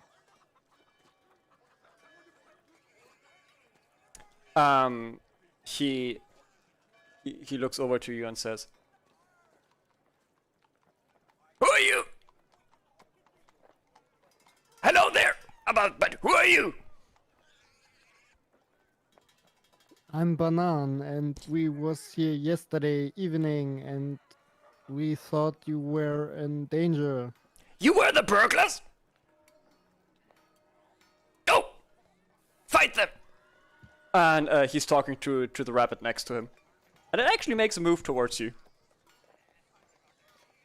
Tiberius looks shocked and stares at Bernan.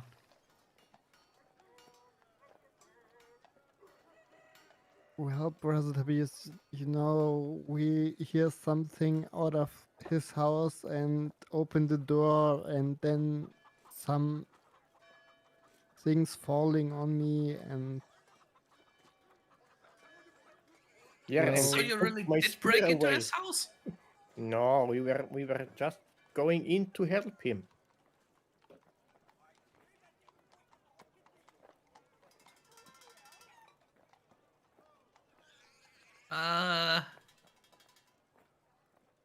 You didn't steal anything, right? no. Uh...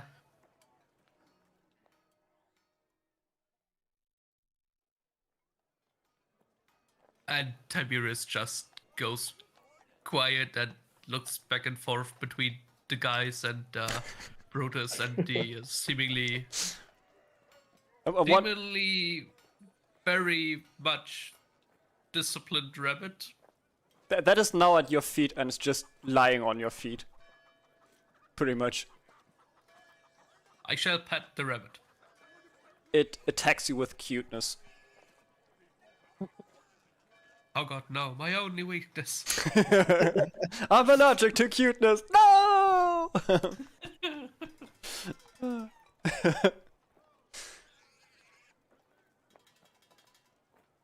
So, Magna, where is Henry? Here, Magna is looking for Henry. Can I see Henry? Make a perception roll. Perception. Perceptioniere. Do it. Brother Tiberius, make a d20 roll. Oh no, actually, you know what? Bernan, make a d20 roll. Okay.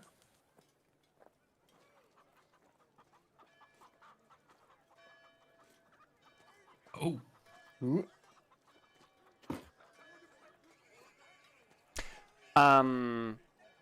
Yeah, you do see him, and he's sitting on the shoulder of Farmer Brutus. He's such a good guy. The Brutus man is a good man. They seem to get along.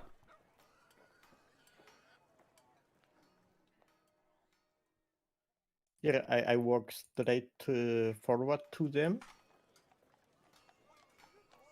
So my friends don't believe that The moment you bark. the moment you take one step forward, Farmer Brutus is taking one step backward and looks like squinting his eyes and looks a little bit suspicious at you.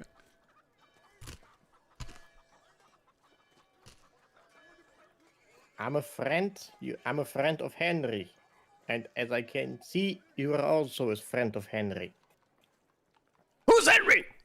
And every time he shouts like that, the rabbit is like shrugging a little bit, but then he just cuddles again on the wide shoulder of that very, very strong looking dwarf. The rabbit on your shoulder. He's my friend. He followed me. That's Harold. That's not Henry. No, it's Henry. Henry, tell him. Henry seems That's visibly not how it works. confused. and seems like there's visible confusion on that rabbit's face now. He doesn't know how to tell. He doesn't know what he doesn't know which name he has to hear. Has to obey to. He doesn't know, like, he's not unsure because you kind of said farewell yesterday and that he has to stay here, and he kind of felt abandoned. So therefore, there's a little bit of distrust now. Oh.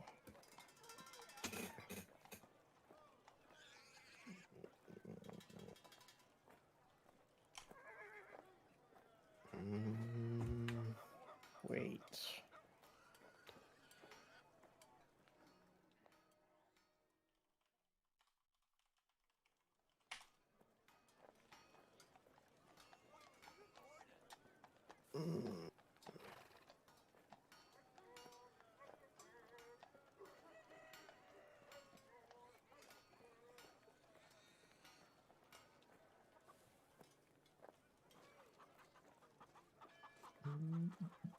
Yeah, I will cast Speak with Animals. Hmm.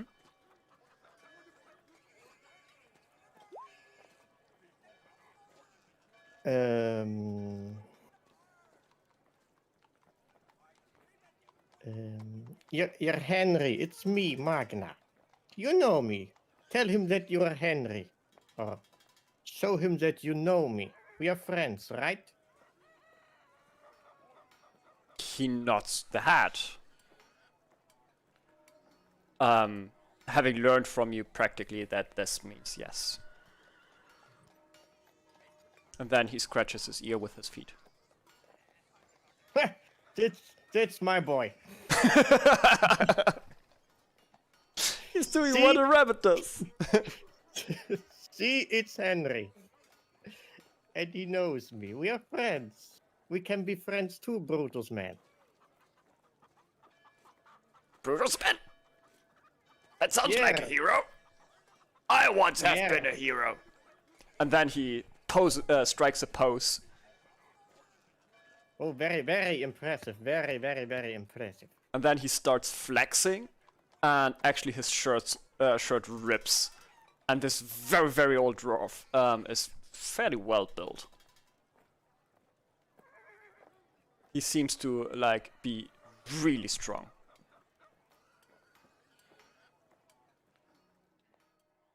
Oh, that's great. That's great. You're a strong man. A really, really hero. Here.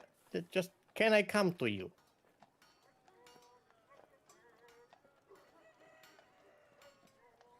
I mean, why not? Come here, youngling. Yeah, I come. And I go over to him. So hello friend, hello. My name is Magna. My name is Magna. And these are my friends. These two are my friends, and I'm pointing to Banan and Tiberius. And they don't believe that rabbits can bark. So I want to show them. Of course that they can. Yeah, I said that. And But he they won't and he believe takes Harold/Henry, and he squeezes very gently into the side of the rabbit, and the rabbit makes a sound that kind of similarly sounds like a barking.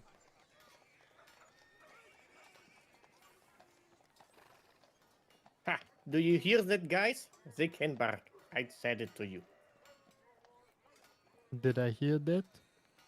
Well, yeah, you're standing pretty much right next to it.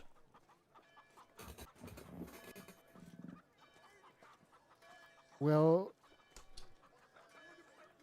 yes, it can bark, but I never hear it.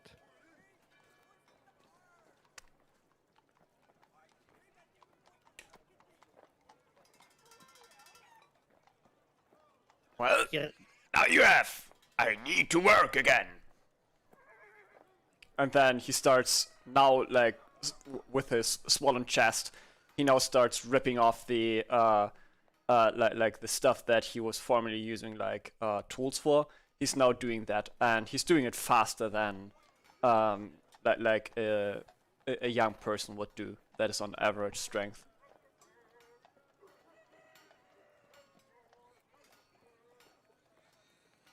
I will continue to pet the rabbit at my feet and ask it if it can bark as well. It looks at you, and it starts suckling on your fingers. It doesn't understand you at all.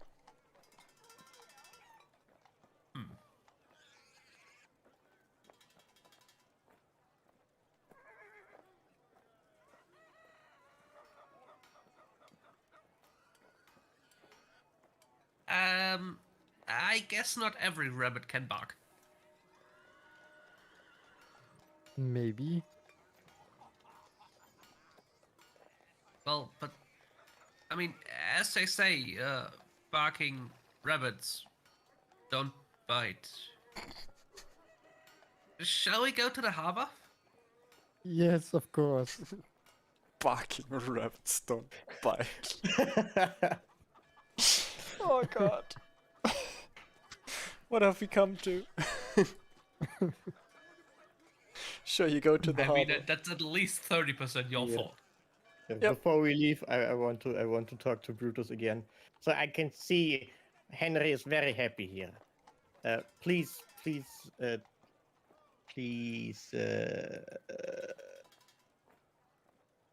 kümmern. Sich ihn kümmern. Take good care of him. Yeah, right. And he squeezes the rabbit again, gently. And the rabbit barks once more, and then with that he puts the rabbit on his head and wears the rabbit as a hat, and then he's just working. Oh, okay. Yeah. Yeah, strange old man, and then there's like a strange a strange dude that doesn't know society very well. They're kind of fitting, not gonna lie. So yeah, you make your way back, and then do you feel like suited for the travel already, or do you want to do some grocery before, or what's the plan there? Because you like reach the city and then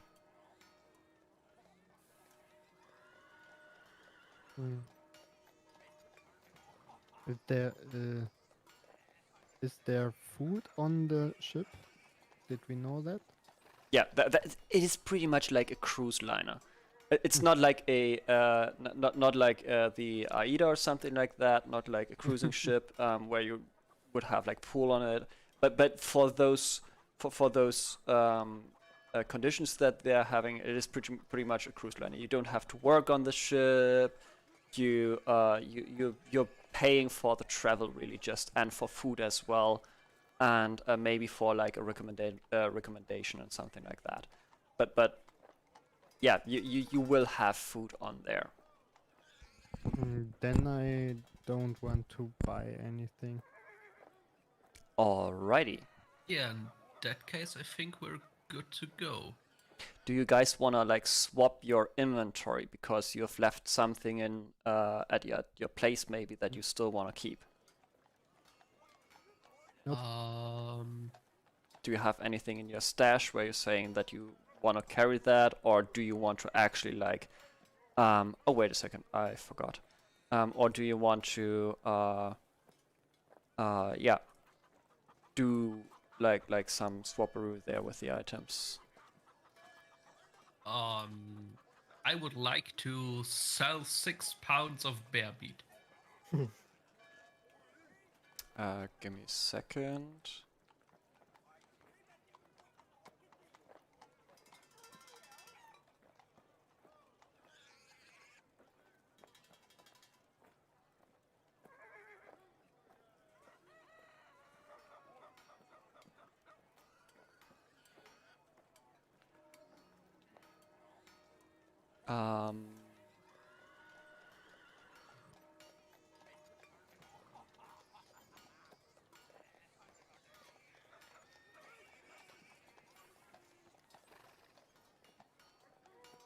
Ah.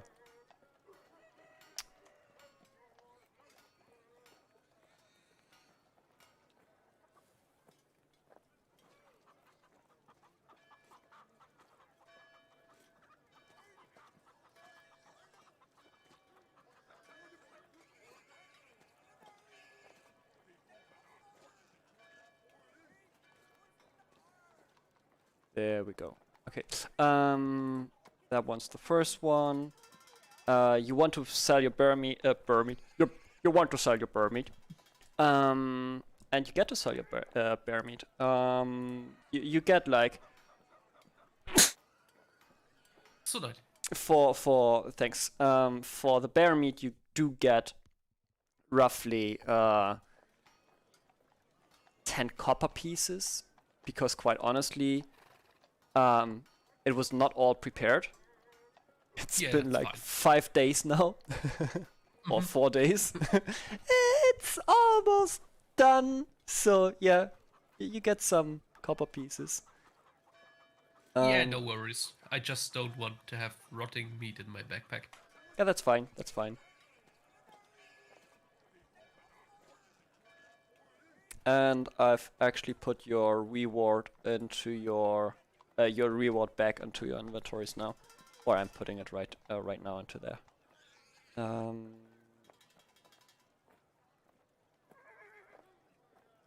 ouch of wealth. Oh, oops. may have had a typo there.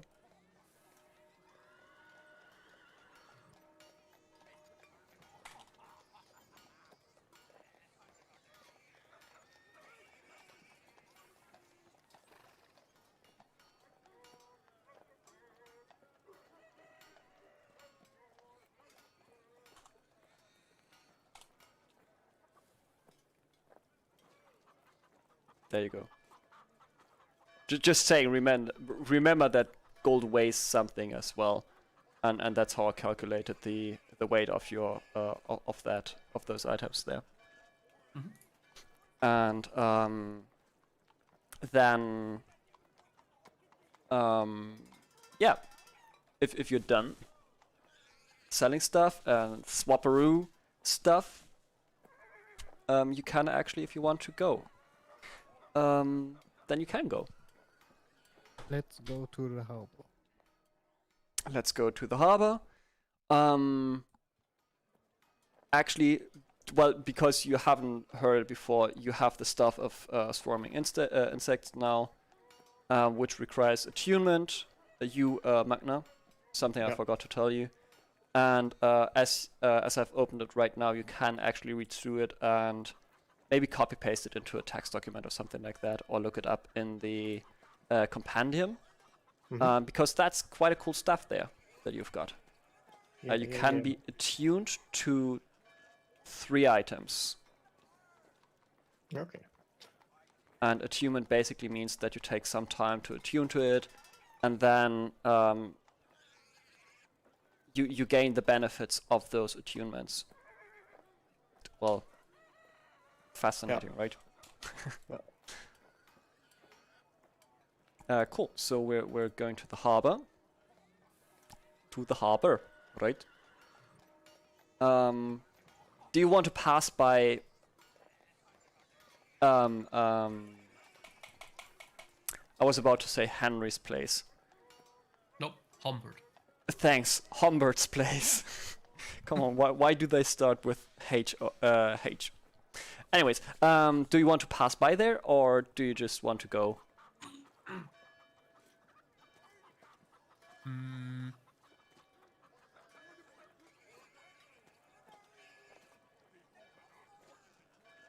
I guess I would pass by there and tell Brother Humbert where we want to go, or that we will leave on a journey. And I will also pray for a while with him. Cool. As you do that, you realize that he's starting to grow new teeth. It looks gross.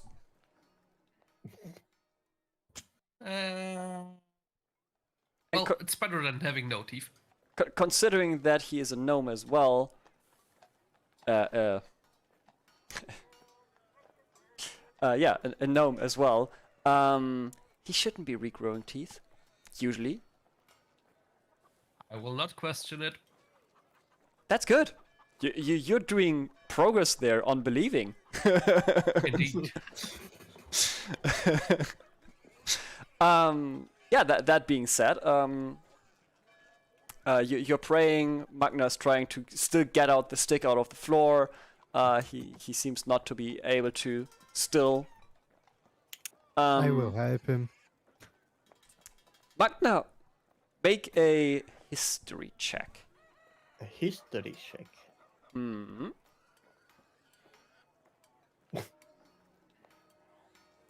Well, Never mind.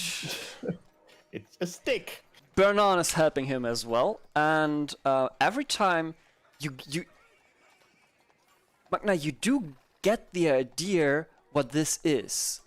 You know what it is. But every time you try to formulate it and actually think of it, it's vanished. It's just going. It's kind of torturing you. Like, not in a good, not in a bad, in a very neutral way, but it is like really nagging you, and it's really annoying, but it's not upsetting you. And that's the most upsetting thing about it. But it's still not upsetting. It's so strange. Yeah. So, yeah, that is basically the afternoon, and then Brother Humboldt wants to give you, Brother Tiberius, a little goodie, if you let him. Well, of course. He gives you a pouch with a holy sigil, which he says will guide you the light and the path if you're lost. Only once, so use it wise.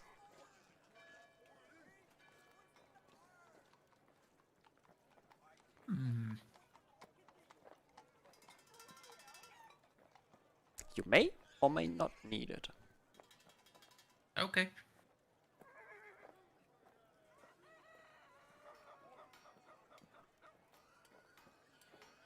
Yeah, and with that, he's following you guys to the ships, to the docks, and you're actually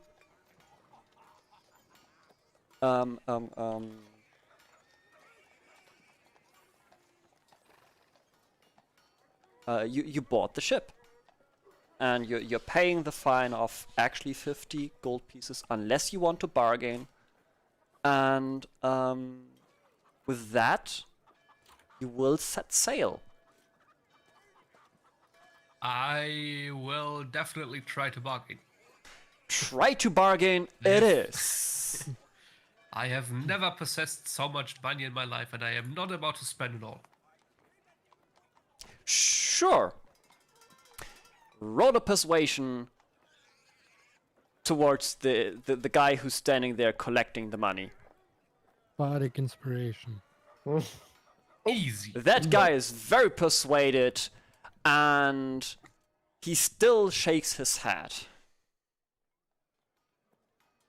He's not happy, but he gives you a discount of 10 gold pieces. Worth it. Still not convinced. And later on, you do hear, as soon as you're on the ship, you do hear that he will have to pay that from his own salary. And you do get that he's only getting like 50 silver pieces per day he's on that ship. Mm. In quotes only.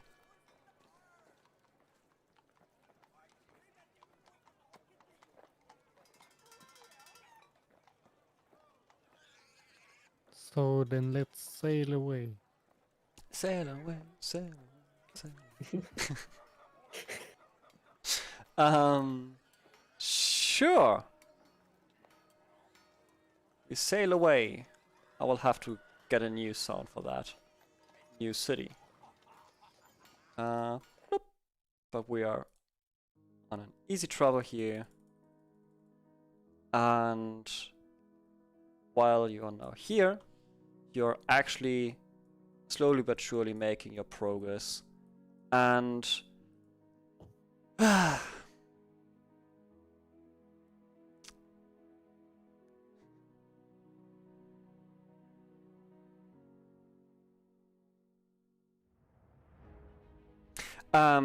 and I would like you will be on the sea. I would like you guys. I would like Bernan and Brother Tiberius make a D20 for each week.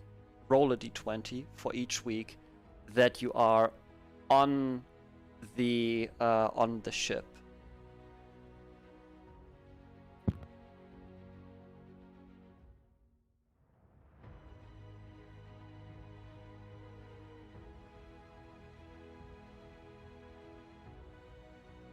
So, how many weeks was it again? 3 weeks on good winds, and on bad winds it's 4 weeks. Actually make a Magna roll a d20. Over 10 good winds, under 10 bad winds. On 10 wins. So it takes 4 weeks. So I get 4 d20 from each of you, Brother Tiberius and Bernan.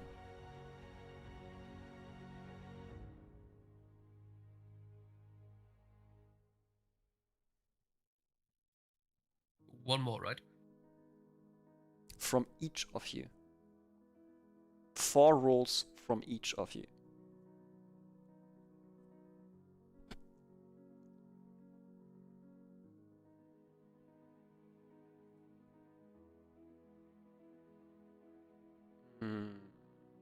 That is 1 from Brother Tiberius, 2 from Brother Tiberius, 4 from Brother Tiberius, actually 5 from Brother Tiberius. Wait. Nope, that's 4. 16, 2, 19, oh yeah. Okay. And for Bernan it's 1, 2, 3, 4. Okay.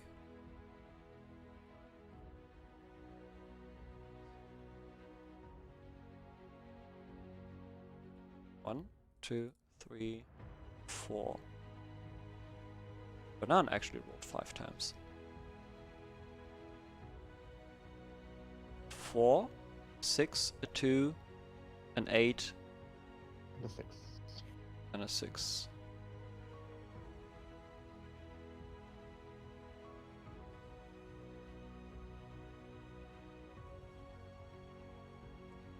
We only need 4.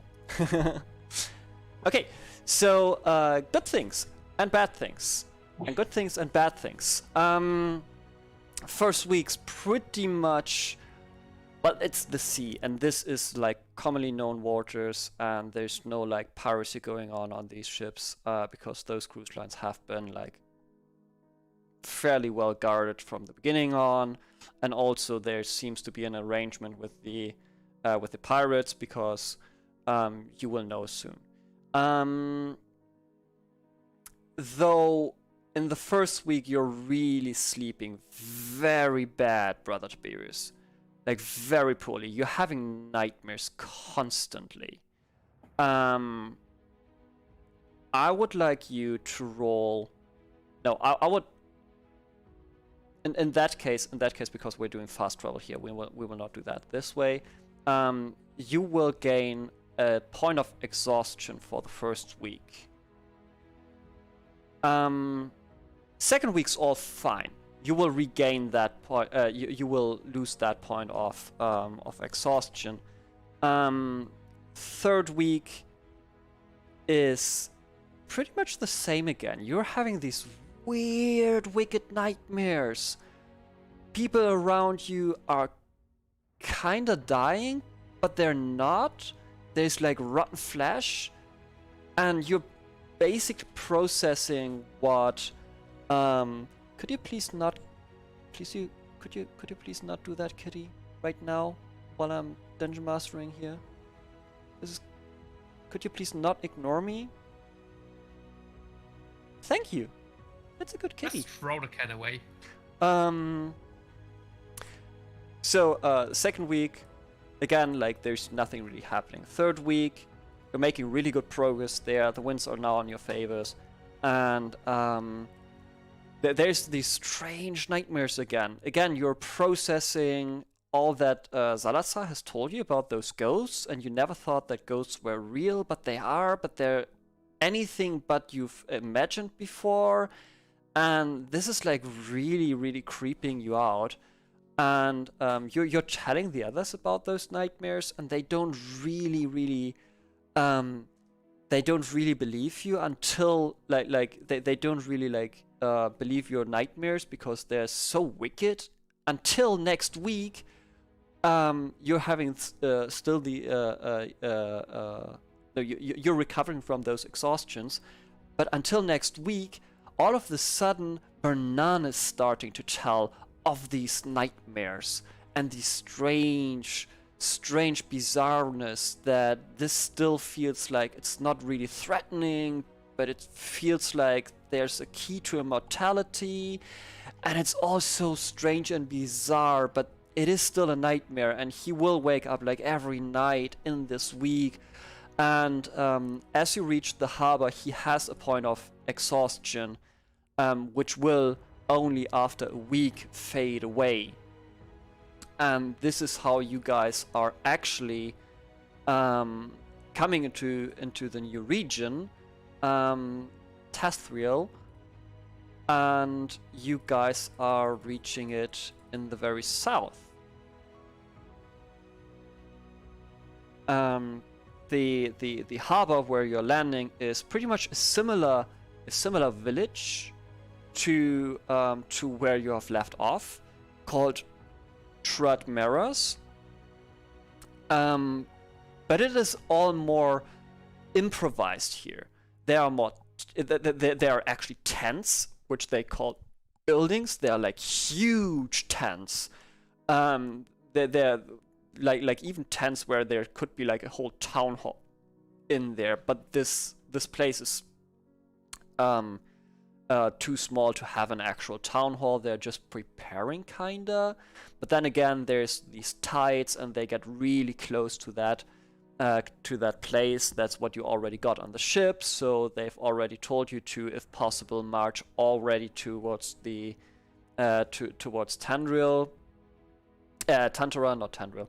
to Tantara, which is just like 3 day marches away, and if you have like the resources, you should actually go there.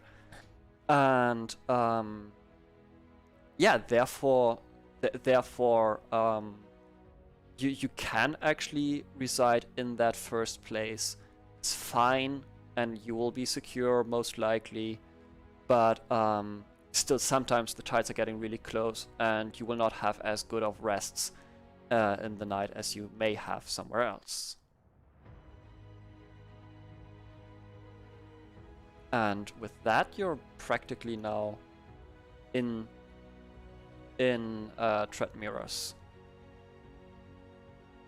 And it's really warm. Like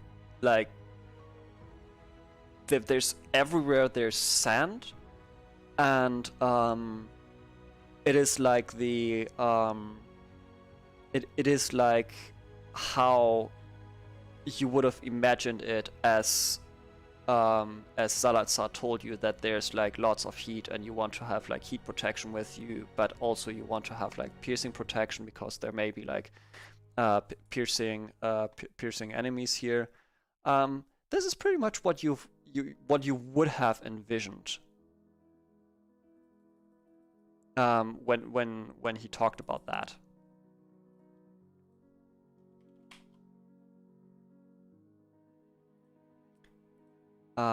If you want to, you can now like directly travel to the next city, or you can actually have like a short, in quotes, break at Tretmiros.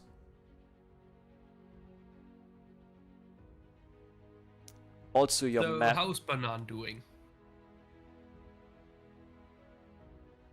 He still has exhaustion, right? Yeah, for a week.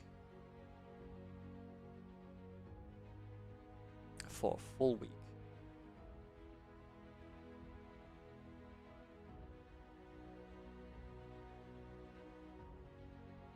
In that case, I'll turn to Banan and ask him about it. Do you think you can make it up to the next city, or should we take a rest here? Well, I think we should take a short rest here.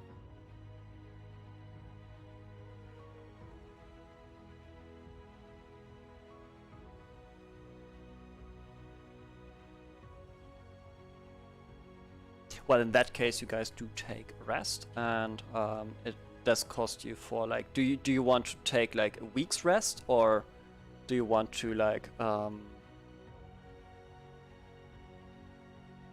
do you want to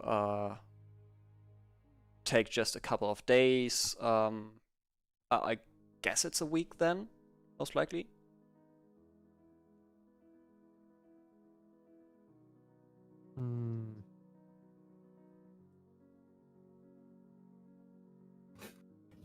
I would say 3 days. So you would get into the new city without any exhaustion. Yes. But remember, the exhaustion is still like, if you take 3 days of rest, would still be like 4 days ish. I will crop a day, and then it's like 3 days more. It's okay. Cool. Okay, so if you're taking like 3 days of rest, you're actually you have to pay like 75 silver pieces for accommodations, and for resting tent, unless you want to put up your own tent. If you have a tent. Does anyone have a tent? Yes. But I will pay the money. Okay. You do pay the money. And then this is the first time that you guys do send Aurora actually, who was traveling with you guys, and who, well, caught its own fish. You're setting the first time a letter now to Shast, and including her into your into your doings, and hoping the best that the bird would actually come there in one piece and would be fine. Also, it's like the first time that the bird would fly such a tremendous distance. On the other hand, you know that there are like little creatures, like little amounts of creatures that could attack a bird in the air. There may only be other creatures, like only other birds, and these ones usually are not as well trained as Aurora. So chances are really, really high that Aurora will bring the letter that you're sending to Shast, or the Hunter's Lodge, therefore. After those 3 days have passed, again 75 silver pieces in total for each of you, you will start your journey. You're coming forward slow, but those new instruments of Bernan that he's constantly playing and practicing, he's now really good with. And actually, I just see it's 2 days of travel, it's not 3 days of travel. You will find your way through the first passages of the desert. Nothing's really happening there. There are no real enemies there. I would still like Brother Tiberius and Bernan make a roll, a d20 roll, for 2 nights. And both of them are feeling miserable. They're still having these nightmares. On the other hand, Magna doesn't seem to have anything to say to this. He's not experiencing anything like that. He seems fairly fine, and as usual, actually, he has become pretty much his own self after that event at Salazar's. Now, jumping into Tantara, he's coming. He's becoming like flashbacks and déjà vus of past times, and how he, like, his first years at least, grew up here, which is not really a pleasant, but not really an unpleasant experience. But he was so happy to actually have left the city that it's kind of overwhelming now to be back in this city. But then again, it is fine, and he's kind of proud of what he have and who he have become. So at the gates of the city, this now is like a larger city, although a less cramped city than Velvet Valley. A larger valley. No, a larger village, but a way less cramped village than Velvet Valley. And he pretty much knows, like, every place here. He hasn't been here in a while, but nothing really has changed here. So you guys are stepping into the hometown of Nagna Shatari. For that matter, let me please send you this one, Magna. Oh,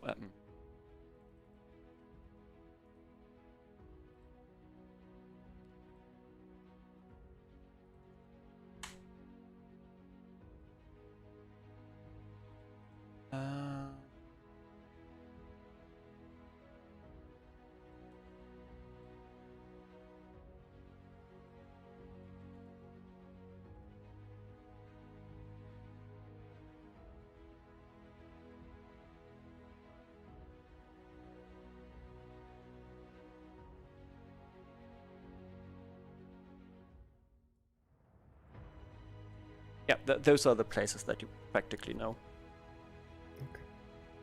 Okay. So you can navigate here. You already see on the map the token where he formerly lived, and yeah, that's a sneeze. And with that, again, you're entering the city, and if you want to, you can be the tour guide, Magna, and showing your friends around, and actually trying to find to wherever you want to go first, because that literally is first on you. As far as I remember, you're not down here. Are you? No, you're not down here just for your personal quest, right? As far as I remember, you took on. Yeah. You wanted to save the wormlings or something like Yeah. that. So we're here, we're there. Yeah, sure. So please back into roleplay, and again, if you want to, you don't have to, but if you want to, you can make like a little tour guide here.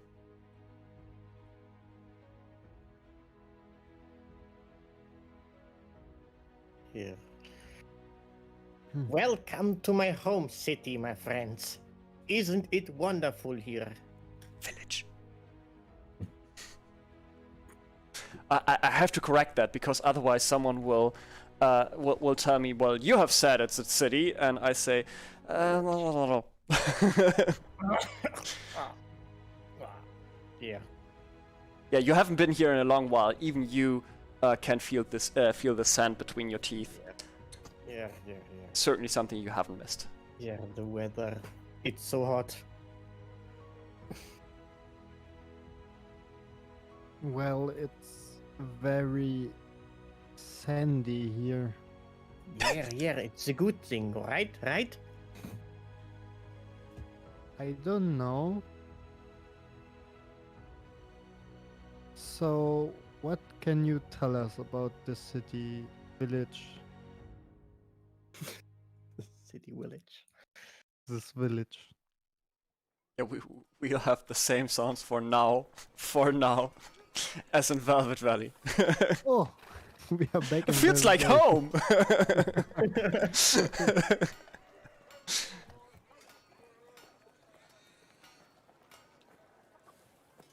So, what are the most important things to know about this village?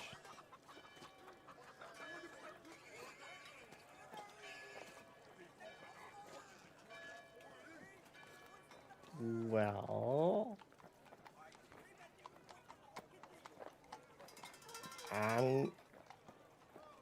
I can show you some good locations. Yes, why not? Here. I can show you the village, and then you can see my fantastic home. It feels kind of weird to be back here, but it's kind of good.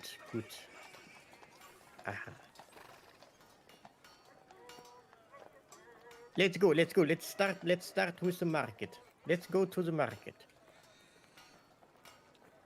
Follow me.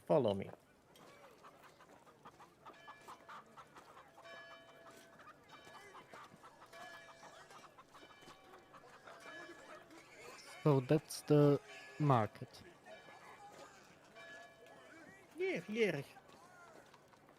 Oh, some water. Can I take a little shot out of the water? Yeah, you have like multiple people here that are sitting around the well, and actually, obviously, it's not like a fountain that's spraying from the side. It's actually a fountain that sprays from like the middle, but there are multiple creatures sitting around it and are actually like taking zips of water out of there. Everyone's very respectful not to put like any dirty clothes in there or something like that. Therefore the water's very clean, and you can like safely drink that. Pretty much fresh water. That's good water.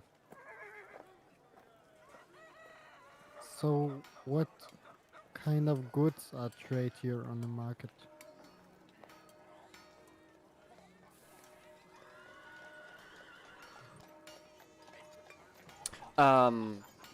As you ask him that, you look around and you do see that this is practically just an everyday market and an adventurous market. So there are actually like some swords and all sorts of stuff that you would find in Velvet Valley in the Gemischtwarenladen and in the Adventurous Needs store.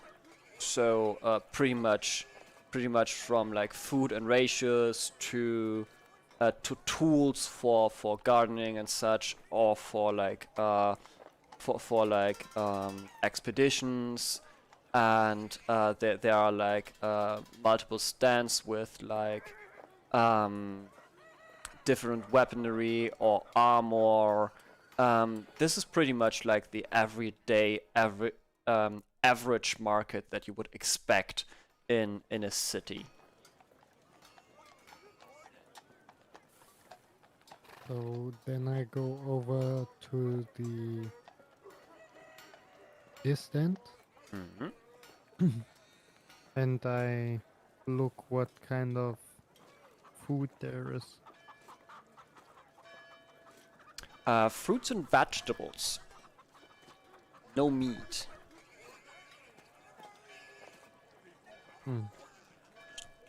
I would like to buy an apple. Okay. If there is an apple. Two copper pieces. A very good apple. Very good one. And I eat it directly. A very good apple. A very good one. Actually, it is way sweeter than you would anticipate. Like usually in Velvet Valley, those apples are a little bit more soury and a little bit more on the dry side. Not really like dried out, but a little bit more on the dry side. This one's a really juicy apple. It's already almost like in real life as if you were to have like an orange, as juicy this apple. Like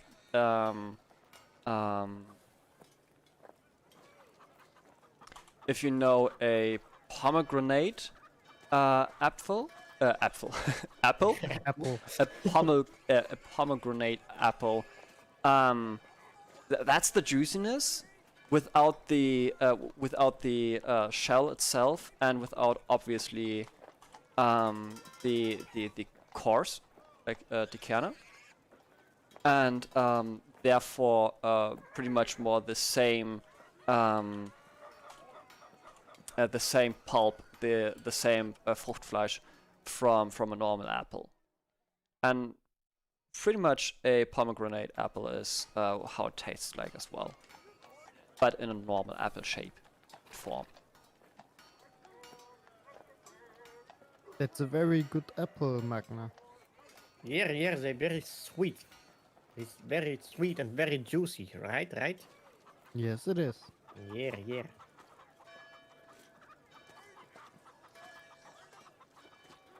Brother Tiberius will look around the marketplace and will buy the most exotic looking fruit that he can find. The most exotic fruit that he can find. Most exotic looking. Do you tell anyone that you want to do that? No, I'm just like wandering around the market for a time. Okay, cool. So you wander around and you will end up somewhere here, as you do see a fruit. It is a circular, spherical shaped fruit with little spikes on it it is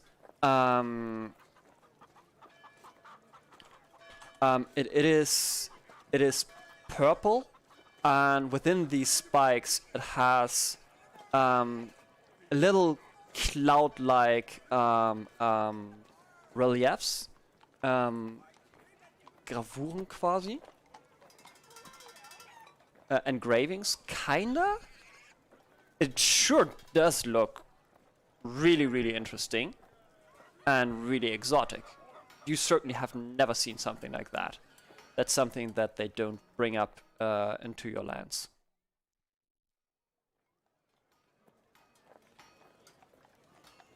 I'll inspect the fruit for a while and then ask the trader what it is and how to eat it. The trader looks at you and says, "Ah, you're new here, aren't you?" Yeah, that's right. Now that is a spiky gum fruit, and you eat it as a whole, but you break off the spikes before.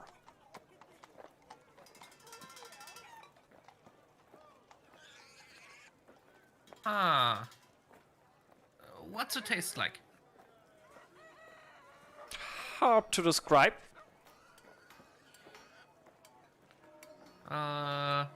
And that lizardly guy that's standing in front of you is licking his eye. Also a I'll creature take that you one. haven't seen. He's squinting and says, 4 gold pieces. I'm not falling for such tricks. Then put back the fruit. And he's licking his eye again.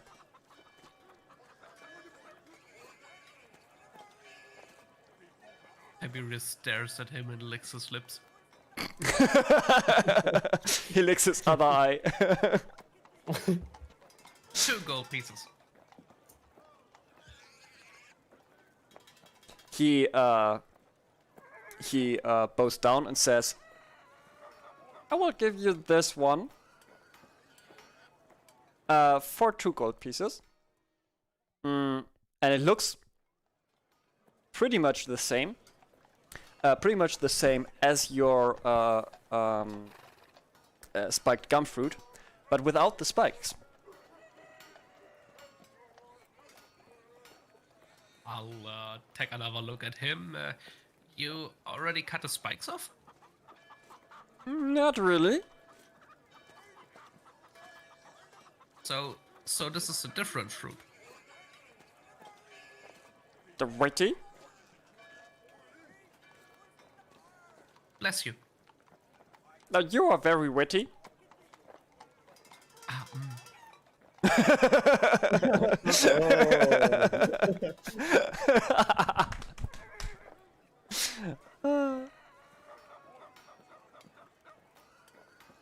Ah, Sure, I'll buy the second fruit for 2 gold pieces. You get the second fruit for 2 gold pieces. And he says, Do "Be I- careful, don't swim after it." Sure, do I eat this one whole as well? Yeah, but not close here.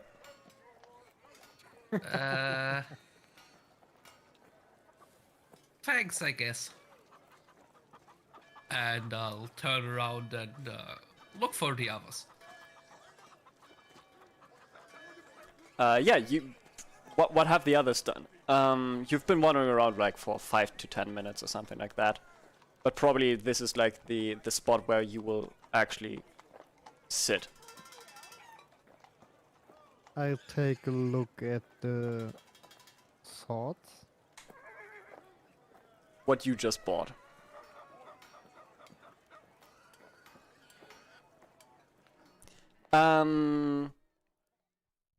Yeah, you take a look at the swords, and there's a dwarven trader, and those swords do look not as mighty, but way more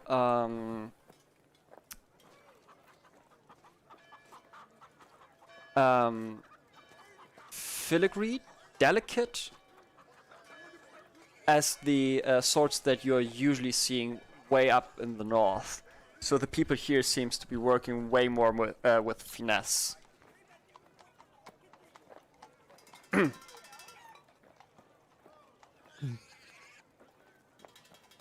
And they have like very unnecessary engravings, and there's like a lot of a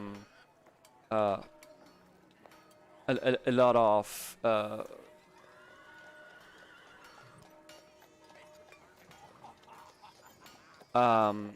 frets, adornments, ornaments, detailings, Verzierungen on it.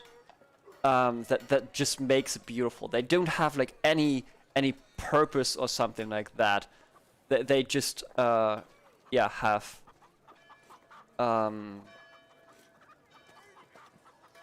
have these ornaments, or at least they don't seem to follow any purpose. What is the beautiful sword that there is? The most on the beautiful stand? sword is one that certainly is in a case. It is like of the size of your underarm, plus the or lower arm, plus the size of your hand in length. And then there's like the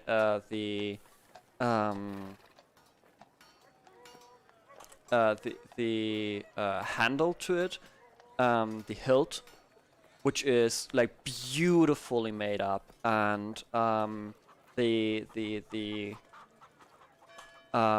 blade itself looks very thin, almost vibrating as you look at it. Maybe the heat, or the sword in itself is really vibrating, and as you see it, the trader already looks at you and is rubbing his hands together and says, "Oh, are you interested? Are you interested in the sword of echoes? There's a whole tale to it, but I won't tell it. It will tell it itself." Well, how much do it cost?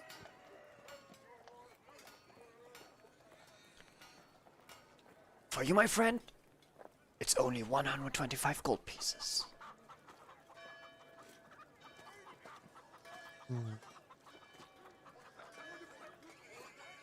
I pull out my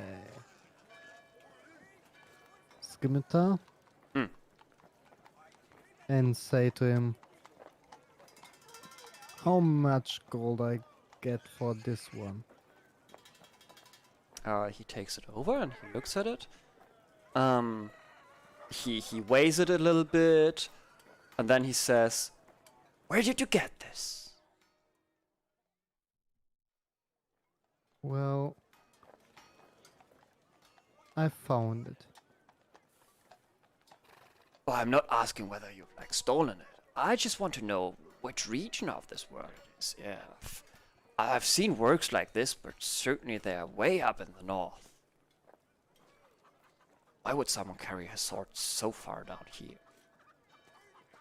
Well, it's from the north. We are from the north. No, I don't mean like... I don't mean like center north. I mean like north. Barbaric tribes may have fought with it. It may have a story that it tells. Well, I got it from some Dambits.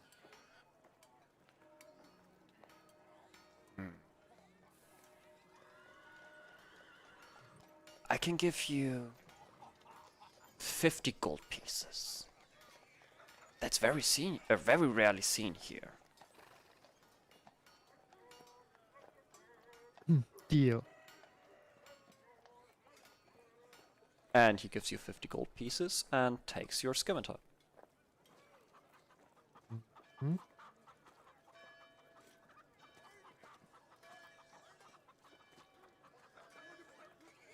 Wait a second.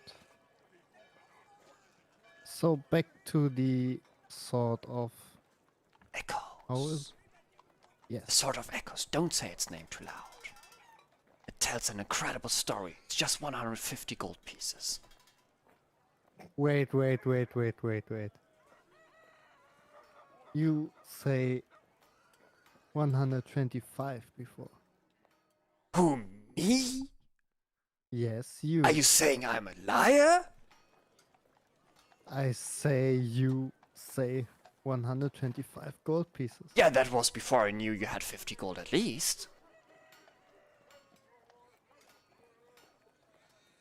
Well, Circumstances have changed, my friend.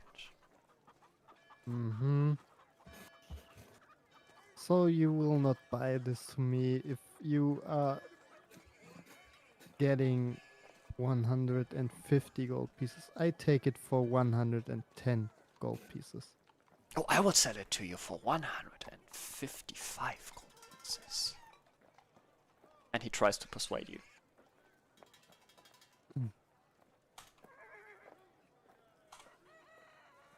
Not very good.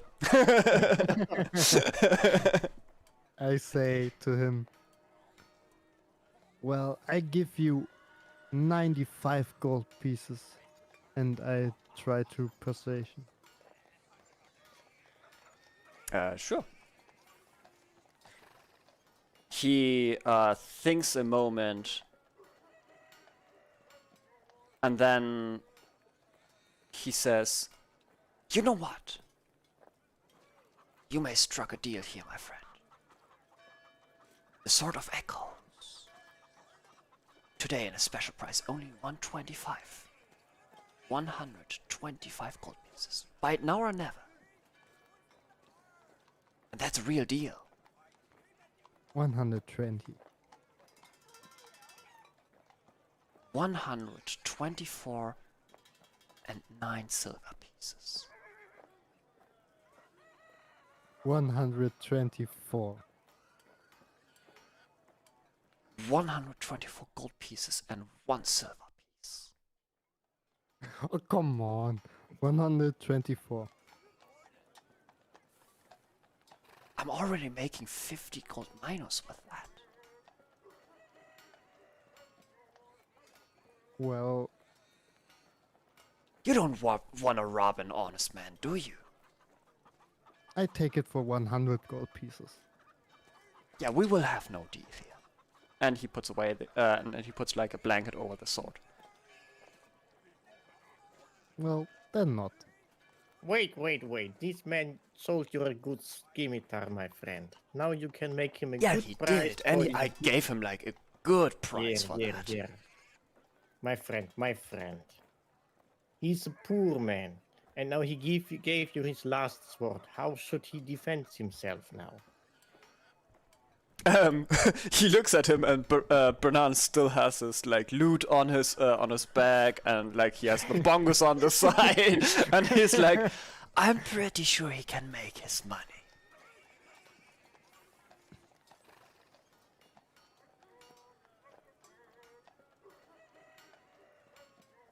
Well, Magna, he doesn't want to earn money. We go. Here, we can find another trader. Another good sword. Here, with better swords. Yes. I know one. Just come and follow me. And I follow Magna. Yeah, the sword dealer that you're looking for is probably not there anymore. Make a perception check. If you're rolling over 15, you will actually find him. And he's an old friend. Oops. But he's not there. At least not on this market. Yeah.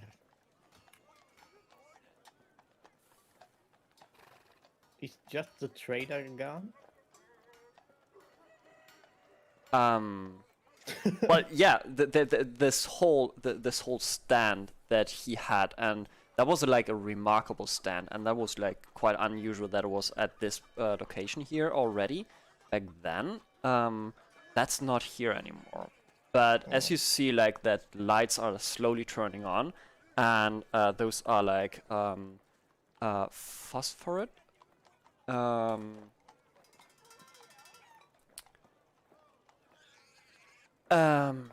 Lights. Those lights that will like start glowing after having like sorts of enough sun on it, and then like they absorb the light, and they will emit the light as soon as it get dark. It's getting dark.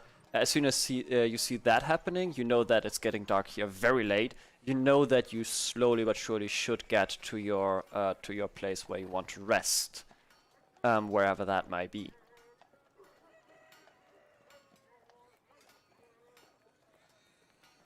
Here, I want to guide the others to the tavern. Sure. And I myself have to look up where it is. There we go. You walk up here, over here, there, over there, over there, over there, and there, and over here. And yeah, with that you're checking in, and for this tavern it is 25 silver pieces, still like a normal night.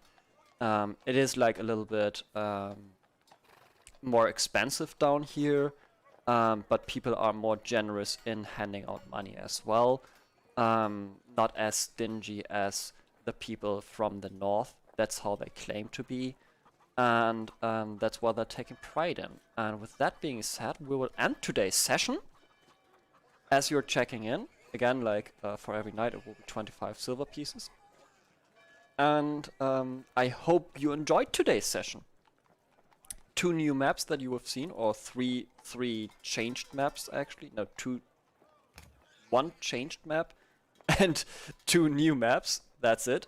We've got this like very large map that we're having right here, 50 fields in height, and I don't even know how many in width right now. Can look that up. Where you have like lots of things to explore. It's 82 fields in the width. And then we've got, if you want to have another look and inspect that one, we've got the Tastriel region map, which I trust that you guys will buy next time, so you can actually use it. Because that's not part of the map that you guys have, like the magical, the magic expanding map. Is it? No, it's not. But on here you already see Tastriel, land of mystic creatures and pirates. And you do see that there's Pirate's Nest at the 5. There's Dragon's Pike, so you've got a little bit to explore over there. There's the Oasis of the Great Desert, where you can go if you want to. You can go there still after you've like finished the quest that you're doing right now. I'm just offering, and I'm telling you that it may be the best approach to actually finish off what you're doing right now. Come back to this, and then you can like explore all the places if you want to. But for the purpose of a red thread, it makes sense to actually now really follow the storyline and then lose yourself in exploring afterwards. And also on your world map, on Motarath world map, as you can see, I've changed it, and your map for that matter has changed as well to have the new region on there, and also the pathways that actually lead and connect these 2 places. And with that being said, yeah, again, I hope you enjoyed it. and that it was fun for you today. And I would say we're talking in a bit on my Discord, or actually we can end the stream right now. You can say bye, like every one of you can say bye now to the stream. Bye, stream. Bye bye. Goodbye. And I say bye as well. As Pechmut writes, we all probably need a long rest. Not gonna lie, exactly. We all gonna need a long rest. Please make sure to let me know on my Discord, for those who have like participated and watched this, how you enjoyed it, and or if you enjoyed it, and for what reason you have enjoyed it. And let's just share all those people on my Discord who haven't been a part of it, that they've really missed something.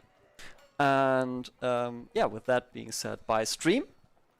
Have a great one. We'll be back tomorrow with Divinity Original Sins 2. I've learned that's the correct title. And in there, I will hopelessly be lost again and don't know what I'm doing. I will basically, my job basically in there is messing around with Yosuka and making him basically despair or becoming desperate for someone more sane than me. And and that's the comment we're ending with.